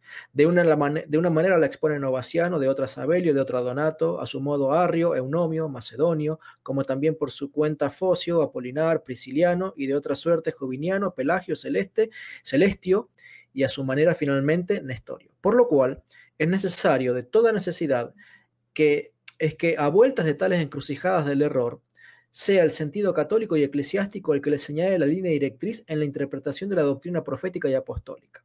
Sigo. Del mismo modo, en la Iglesia Católica hay que procurar a todo trance que todos nos atengamos a lo que en todas partes, siempre y por todos se ha creído, porque esto es lo propio y verdaderamente católico, como lo declara la fuerza e índole del mismo vocablo que abarca en general todas las cosas. Y esto lo lograremos si seguimos la universalidad, la antigüedad, el consentimiento. Ahora bien, seguiremos la universalidad si profesamos como única fe la que profesa toda la redondez de la tierra, la universal iglesia. La antigüedad, si no nos apartamos ni un ápice del sentir manifiesto de nuestros santos padres y antepasados. Hasta aquí llego con la cita. ¿Cómo lo haremos? Si no nos apartamos un ápice del sentir manifiesto de nuestros santos padres y antepasados. Y el otro día, hablando con el padre Tomás, le cité un texto del apóstol San Pablo, en donde él dice que debemos creer exactamente lo mismo. Dice, lo que habéis oído desde el principio, esto permanezca en vosotros. No fue San Pablo, fue San Juan. Lo que habéis oído desde el principio, esto permanezca en vosotros, porque si permanece en vosotros, el Padre y el Hijo permanecerán en vosotros. ¿Sí?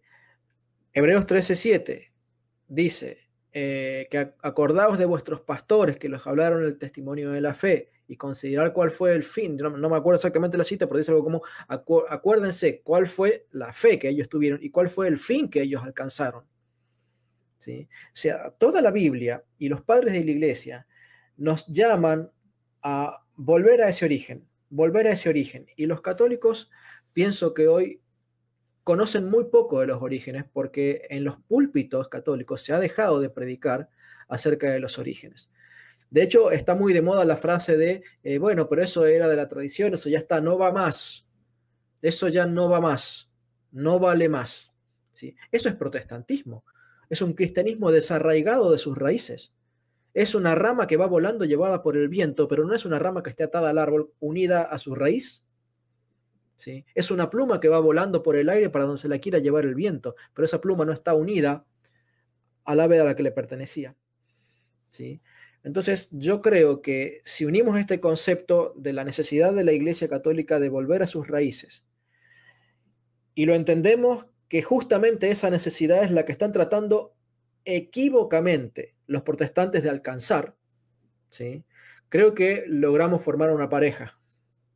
¿Sí? Porque si el protestante busca los orígenes y nosotros le planteamos la teología más avanzada de la Mariología, le planteamos los conceptos más avanzados de los últimos concilios y comenzamos por ahí, aunque finalmente tenemos que terminar por ahí, pero si comenzamos por ahí, el protestante tiene demasiados muros y demasiado altos que sortear. Y fíjense lo que dice el Concilio de Hechos, capítulo 15.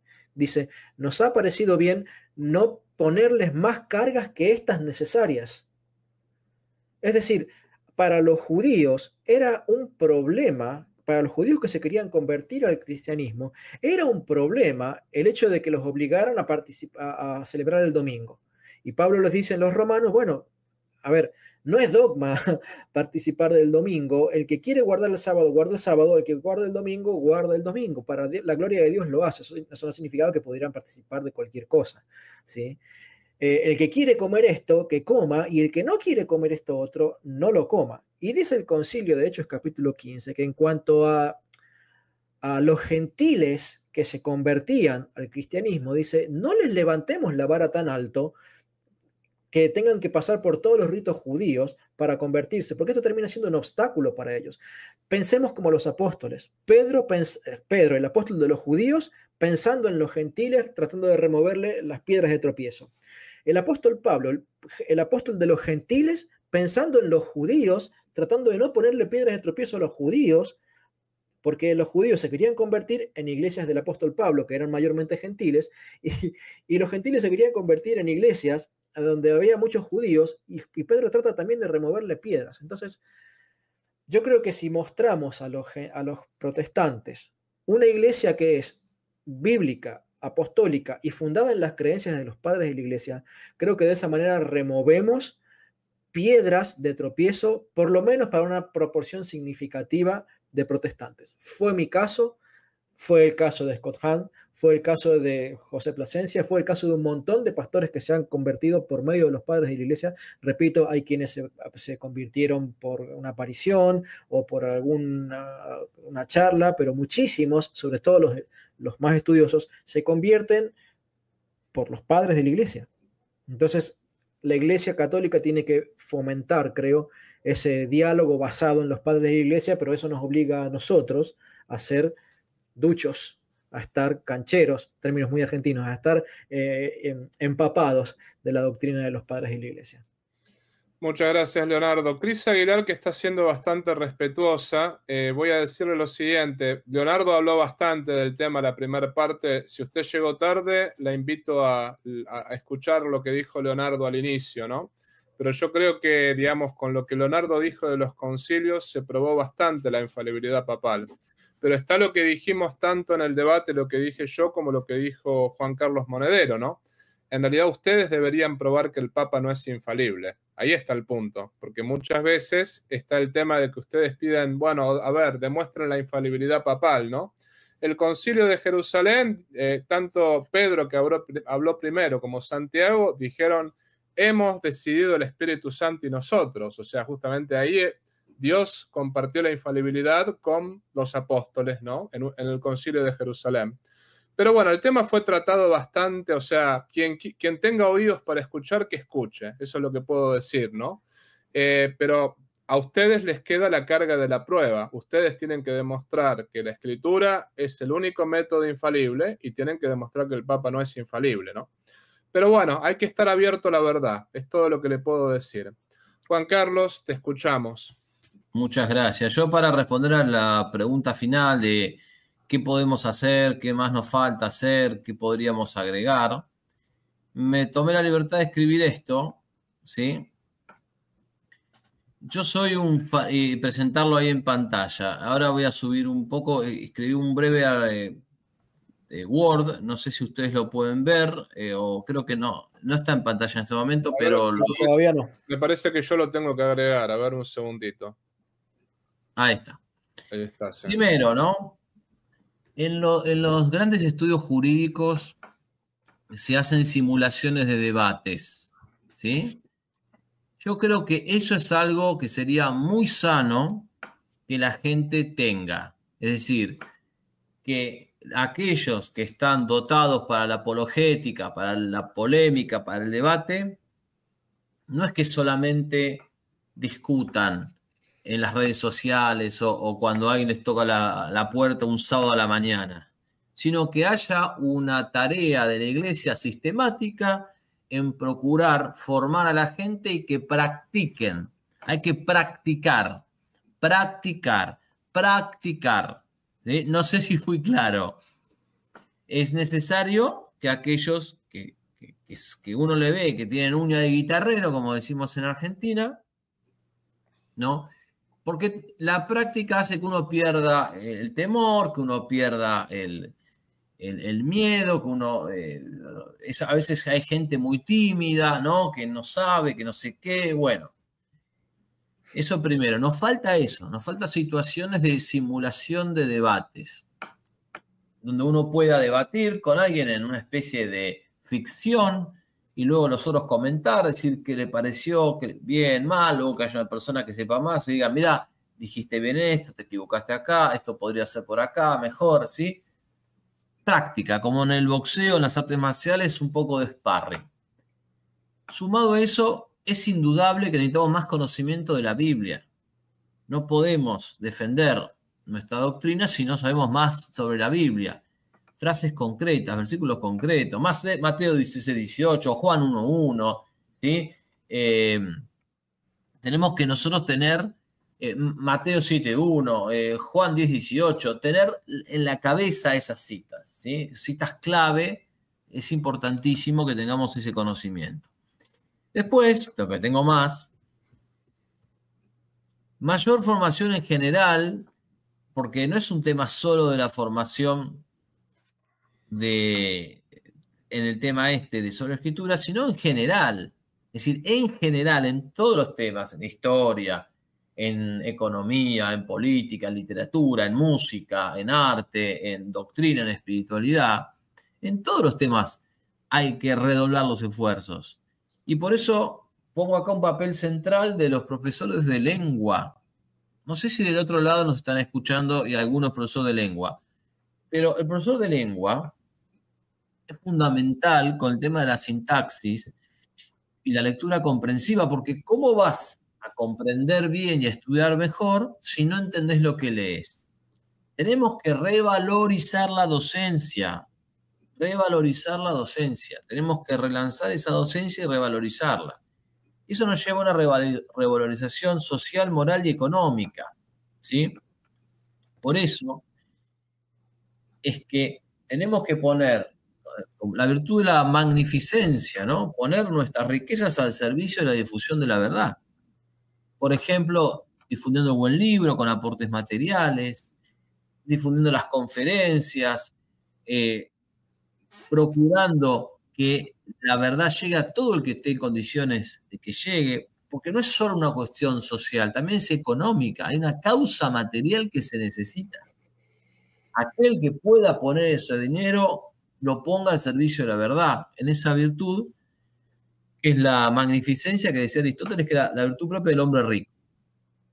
Y finalmente, recordar que la conversión no es solo algo del argumentativo, sino el papel de la caridad, ¿no? Que a los cristianos fueron conocidos e identificados por su caridad. Mirad cómo se aman, ¿no? Mirad cómo se aman. Bueno, entonces nosotros también tenemos que, no es solamente una cuestión de la polémica, sino también redoblar las virtudes, especialmente para con los protestantes. Porque no somos sola fide, al fin y al cabo no somos sola fide. Y eso nos lleva a a redoblar todas las virtudes, la caridad, la paciencia, la fortaleza, la generosidad, pero finalmente a rezar por nuestros adversarios, a rezar por la alianza evangélica, a rezar por lo que nos hace la guerra, ¿sí? Así que esto es lo que yo diría, padre, si usted me preguntó, la culpa es suya, usted me preguntó. No, está muy bien. Se me ocurrió. Está muy bien y te agradezco mucho. Acá hay un comentario que me parece que es para mí, ¿no? Pero bueno, vamos a ver. Dice, estimado sacerdote, el tema es que no seguiste la lógica del silogismo. Básicamente los argumentos de Edgar Pacheco fueron precisos en contraposición a los tuyos. Así son los debates formales. Voy a responderte con toda humildad, mi amigo. Yo, honestamente, lo que te puedo decir es que para que haya un silogismo, y esto en filosofía es así, ¿no? Tiene que haber una premisa menor, una premisa mayor y una conclusión. ¿Qué clase de silogismo es decir, bueno, la escritura es un axioma, o la sola escritura es un axioma que no necesita demostración, ¿no? No voy a negar que, por ejemplo, que Edgar Pacheco es muy inteligente porque tiene una inteligencia superior, eso no lo voy a negar, ni voy a negar que realmente utilizó terminología a veces hasta muy erudita, todo lo que uno quiera. Pero mira, mi padre, que era profesor universitario, me decía lo siguiente: si tú estás hablando en un lenguaje que no te entiende nadie y que, digamos, tu público no te está entendiendo, ni tampoco te está entendiendo el público de otros, ¿no? Significa que el tema o no lo entiendes tú mismo o no sabes bajarlo, ¿no? Al menos lo que yo he visto, digamos, en todos los argumentos de Edgar es que estaba partiendo de una premisa que, digamos, es insostenible. porque no podés partir de la premisa de decir, bueno, la sola escritura es un axioma o la sola escritura es el único método infalible que el cristiano tiene que seguir. Eso necesita ser demostrado, porque no podés partir. Eso en todo caso es la conclusión, pero eso no es la premisa primera. La conclusión sería, bueno, por esto y por esto, la conclusión es que la escritura es el único método infalible que el cristiano tiene que seguir. Pero Pacheco metió la conclusión en la premisa primera. Ahí está el problema, ¿no? Esto lo digo con toda humildad, ¿no? Lo digo con toda humildad, y lo que te estoy diciendo aquí es, más allá de quién ganó el debate o no, que no es eso lo importante, sino es buscar la verdad. Me parece que no hay que ver esto como un River Boca, lo vuelvo a repetir, ni tampoco como un Real Madrid y Barcelona. Hay que ver esto desde todos los ángulos, ¿no? Y a mí me parece que utilizar la filosofía y decir que la escritura es evidente, o sea, que la infalibilidad de la escritura es evidente por sí misma, Santo Tomás estaría de acuerdo. Santo Tomás dice, si se tiene que demostrar la existencia de Dios, con mucha más razón se tiene que demostrar que la escritura es evidente y es infalible por sí misma, ¿no? Dicho esto, Juan Carlos, ¿querés hablarnos antes de ir concluyendo? Después si hay alguna otra pregunta interesante, una o dos preguntas interesantes se las paso. ¿Querés hablar un poco de tu libro? Acá lo voy a compartir. El libro del profesor Monedero está acá en Amazon. Es ¿verdad? Así es, así es. Muchas gracias, padre. El libro está disponible en 3 formatos en Amazon. Está disponible como archivo digital, como libro de tapa dura y como libro de tapa blanda. Por otro lado, también a través de la Academia Catena Aurea, ustedes pueden ahí comunicarse, pueden disfrutar también del libro en PDF. Me ha pasado que mucha gente me dice, yo no tengo Amazon, no tengo dólares, no sé cómo. Bueno, está también disponible en PDF, ¿sí? Así que es un proceso muy rápido, se comunican con Catena Aurea y ahí les explican cómo. Y recordarles que el libro tiene un prólogo de Dante Urbina, ¿sí? Que no necesita presentación, por supuesto, un gran apologista y amigo. Y por otra parte, que también en nuestro blog, jcmonedero.com, nosotros venimos explicando cuál es el sentido de ese libro, por qué un libro sobre escritura. Y ahí hemos largado distintas razones, explicando que hoy en día, donde más toman las denominaciones protestantes, donde más reclutan es entre filas de católicos, de bautizados sin formación o bautizados no practicantes, pero si vos vas ahí tienen un millar de personas que vienen de filas de la iglesia. O sea que es un desafío argumentativo y también social que la Iglesia Católica tiene que enfrentar. Y hay que darle al pueblo fiel una leche y darle carne en este tema. No puede ser que estén a la intemperie. Así que, por otro lado, lo que busca este libro es recopilar debates que están todos dispersos de los últimos 2 años, año y medio. Ustedes saben que en los últimos 2 años, año y medio, hubo una enorme cantidad de debates y de intercambios, ¿no? Dante Urbina, Hugo Ariza, Luis Lisboa, Jonathan Carlos Ramos, José Plasencia, Santiago Larcón, muchísimos, ¿no? Y del otro lado también, bueno, además de Ramos, Edgar Pacheco, Néstor Díaz, Carlos Veloz, etc. Y lo que busca este libro es unificar, es decir, todo ese material que está disperso en las redes, tratar de unificar todo y recopilarlo en un solo volumen. Creo que por ahí podría ser, si ustedes quieren, el mérito del libro, y lo que se ve en el PDF mejor, se ven los cuadros pedagógicos, hemos puesto un cuadro contra otro cuadro, ¿sí? Donde alguien dice, no, tal cita prueba sobre la escritura, ponemos la cita y luego vemos si prueba o no prueba sobre la escritura, ¿sí? Y después analizamos los grandes teólogos, Sproul, MacArthur, Núñez, ¿sí? Y los analizamos y mostramos si dicen lo mismo, si no dicen lo mismo, etc. Acá parece que Arte Otomi leyó tu libro, así que dice que lo recomienda. Arte Otomi es una moderadora mía y de Santiago Alargón. Aclaro que se las recomiendo tanto a Leo como a Juan Carlos, ¿no? Si la quieren tener de moderadora, siempre es muy fiel. Bueno, Leo, ¿algún pensamiento final? Bueno, había pensado en una cita de San Juan Crisóstomo, donde él habla sobre Mateo 16-18, para concluir mi pensamiento. San Juan Crisóstomo dice del sacerdocio en su escrito sobre el sacerdocio, homilía 3, capítulo 5. Homilía 3, capítulo 5, dice el sacerdocio: a pesar de que todavía habitan y andan por la tierra, ellos han llevado a cabo, sin embargo, la supervisión de los asuntos celestiales con la autoridad que Dios no les dio ni a los ángeles ni a los arcángeles. Nunca en realidad dijo a los ángeles: lo que ates en la tierra quedará atado en el cielo, y todo lo que desatares en la tierra será desatado en los cielos.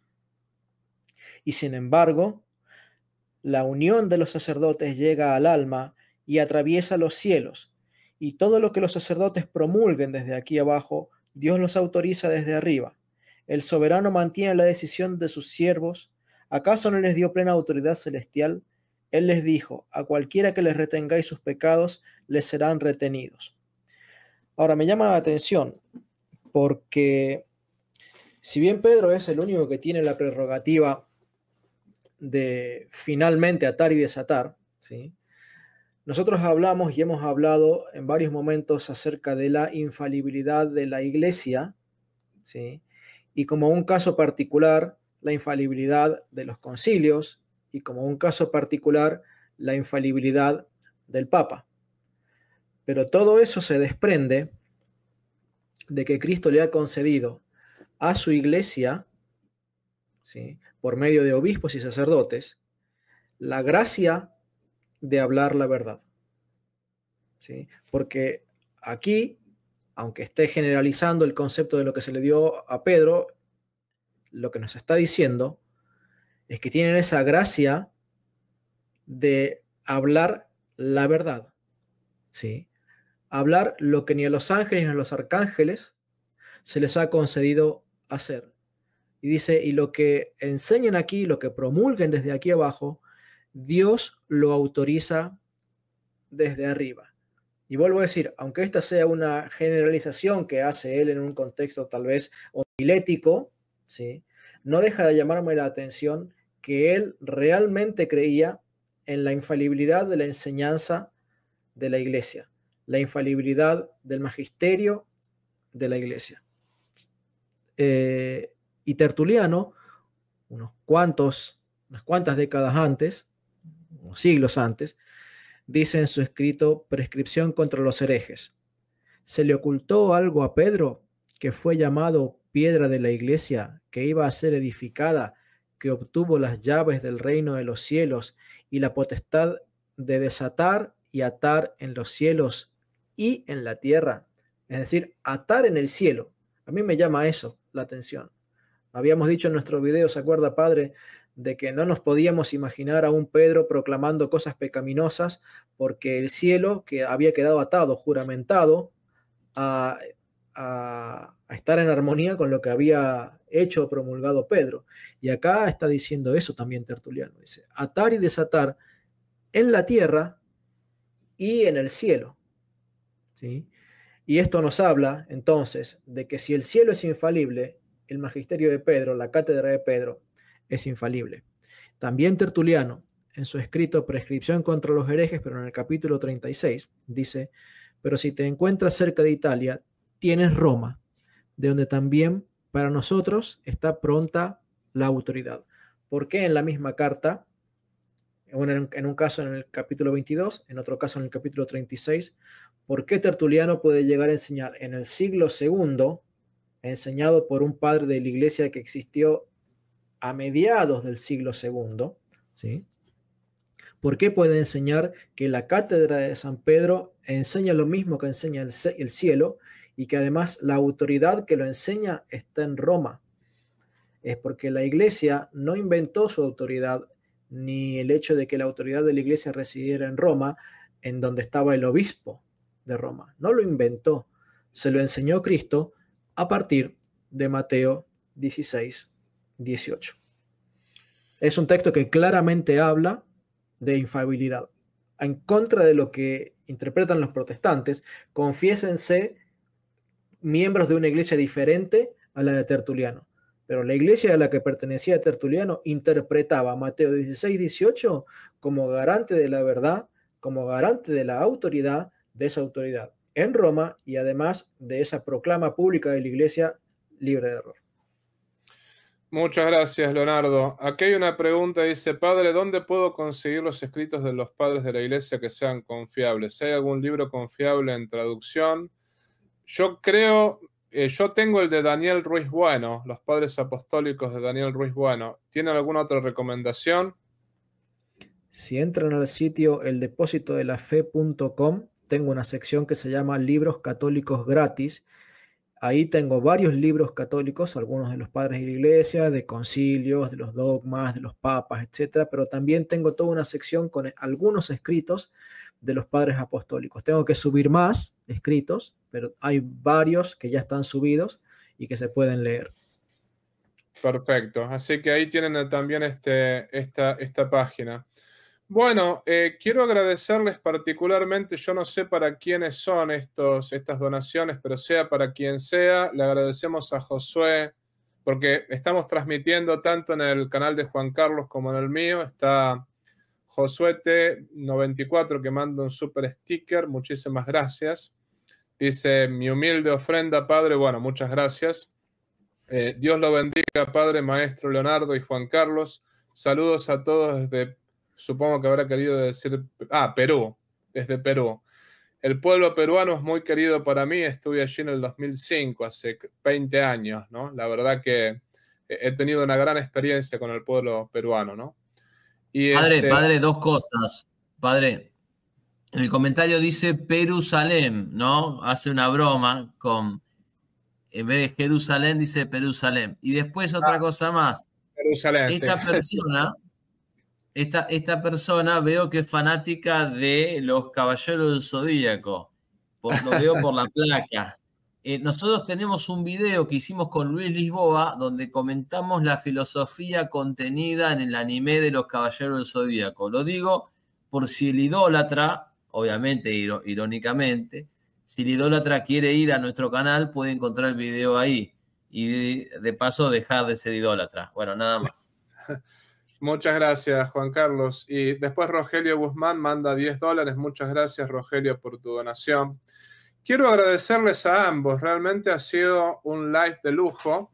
Y quiero rescatar las últimas palabras de Juan Carlos, que dijo que hay que rezar, sobre todo por los protestantes, por los de la Alianza Evangélica, ¿no?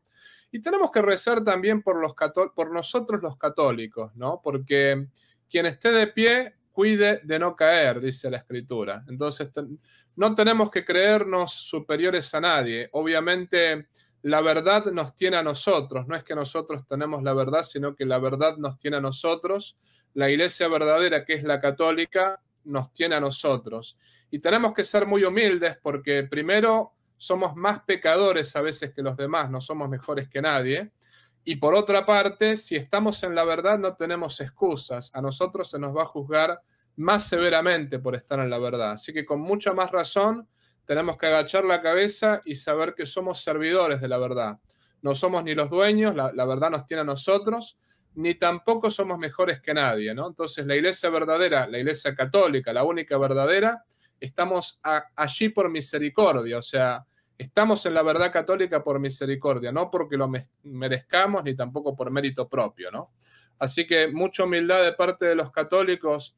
Y les doy un consejo en la línea de lo que decía Juan Carlos, ¿no? no vayan a los canales protestantes o a los canales de la Alianza Evangélica a patotear, como decimos en Argentina, ¿no? No vayan a trolear. No me parece que sea correcto eso, ¿no? Me parece que si nosotros estamos en paz con la verdad, no necesitamos ir a trolear a otros canales. Esa es la realidad, ¿no? Y lo otro, recuerden que los debates tienen que ser para buscar la verdad. Si los debates no son para buscar la verdad, no tiene ningún sentido. Cuando una persona viene así, haciéndose el macho, diciendo, bueno, ¿querés debatir? Si yo te refuto todo. En realidad la pregunta es, bueno, a ver, ¿quieres buscar la verdad o no quieres buscar la verdad? Esa sería la pregunta. El único objetivo para mí de haber hecho este video con Leonardo y con Juan Carlos es buscar la verdad. Y lo mismo, el debate que hice con Pacheco, mi único objetivo fue traer a 4 o 5 personas que estaban confundidas, bueno, que realmente permanezcan en la Iglesia Católica, que gracias a Dios hasta ahora eso fue lo que ocurrió. Hay que seguir rezando por estas personas y por todos aquellos que buscan la verdad, ¿no? Entonces, que la verdad triunfe y que Cristo sea todo en todos, ¿no? Que busquemos siempre la unidad católica. En la descripción de este video van a encontrar tanto el canal de Leo Abdala como el canal de Juan Carlos Monedero. Por favor, no dejen de ponerle like a sus videos y de seguirlos, porque me parece que todo lo que ellos están publicando vale oro. Y yo ya compré el libro de Juan Carlos Monedero, yo ya lo compré, me llega mañana. Yo ya lo leí, digamos, de otra manera, ¿no? Lo leí en internet, pero a mí me gusta tener el libro en papel, así que, bueno, lo compré. Y los aliento a todos a que lo compren. Está en la descripción de este video también, así que por favor colaboren con el profe Monedero ahí en la descripción de este video. Y sigan los respectivos canales, ¿no? Así que bueno, antes de dar la bendición, ¿alguna cosa más que quieran agregar antes de terminar o ya damos la bendición? Solamente agradecerle a usted, padre, el espacio, la recomendación de mi libro y decir que ha sido un gusto compartir con ustedes y que también yo conocí el trabajo de Leonardo, así que también he aprendido de él y gracias a ustedes dos y saludos para toda la audiencia. Muchas gracias, Juan Carlos. Bueno, les pido Padre, a ambos, sí, Leo. Padre, simplemente estoy releyendo acá la cita de San Juan Crisóstomo, hacer énfasis donde habla, la unión de los sacerdotes llega al alma y todo lo que los sacerdotes promulguen desde aquí abajo. Me parece que está claro de que no está hablando de opiniones individuales de los sacerdotes, sino que está hablando de la doctrina que promulga por boca de los sacerdotes que procede de los concilios. O sea, por eso dije, este texto habla de la infalibilidad de la Iglesia atribuida a los concilios, ¿no? No nos olvidemos de eso porque por ahí piensa que, bueno, ¿por qué no está hablando de este texto aplicado al Papa? Y yo creo que está hablando de este texto aplicado en el momento en el que habla de la unión de los sacerdotes que proclaman una resolución dogmática o litúrgica o lo que fuera que tenga el contexto de autoridad de la Iglesia. Simplemente aclaré eso para que no, porque me pareció que se podría interpretar para el lado de los tomates, como decíamos acá los argentinos. Sí, perfecto. Muchas gracias, Leo. Y gracias a las 650 personas que estuvieron conectadas entre Facebook, X y también YouTube. Este tema ya se cierra, ¿no? Después es inevitable que cuando me llamen para entrevistas que me pregunten del tema, eso va a ser inevitable, ¿no? Pero al menos lo que a mí respecta, ya este tema lo cerramos acá. Yo quería la opinión de Leonardo y de Juan Carlos. Entonces ahora seguiremos con otras cosas, ¿no? Porque me parece que ya la cosa no da para más, ¿no? Es importante, digamos, dar vuelta a la página. Todo esto, como dijimos recién, era en objetivo a buscar la verdad. Más que nada es eso. Gracias a todos. Gracias a las 650 personas, a cada uno de ustedes. Perdón que no puedo leer todos los comentarios. Son muchísimos, ¿no? Gracias a los suscriptores, a los que son miembros tanto del canal de Juan Carlos como en el mío. Juan Carlos y Leo, no se me vayan rápido, no, quédense un ratito que les quiero hablar fuera de pantalla antes de terminar. Y les doy la bendición a todos en estos momentos. En el nombre del Padre, y del Hijo, y del Espíritu Santo. Amén. Te damos gracias, Señor, por todos los beneficios recibidos de tus manos generosas y providentes. y la bendición de Dios Todopoderoso, que es Padre, Hijo y Espíritu Santo, descienda sobre vosotros y permanezca para siempre. Amén. Amén. Leo y Juan Carlos, seguimos charlando un ratito más. Ahora paso el, digamos, outro.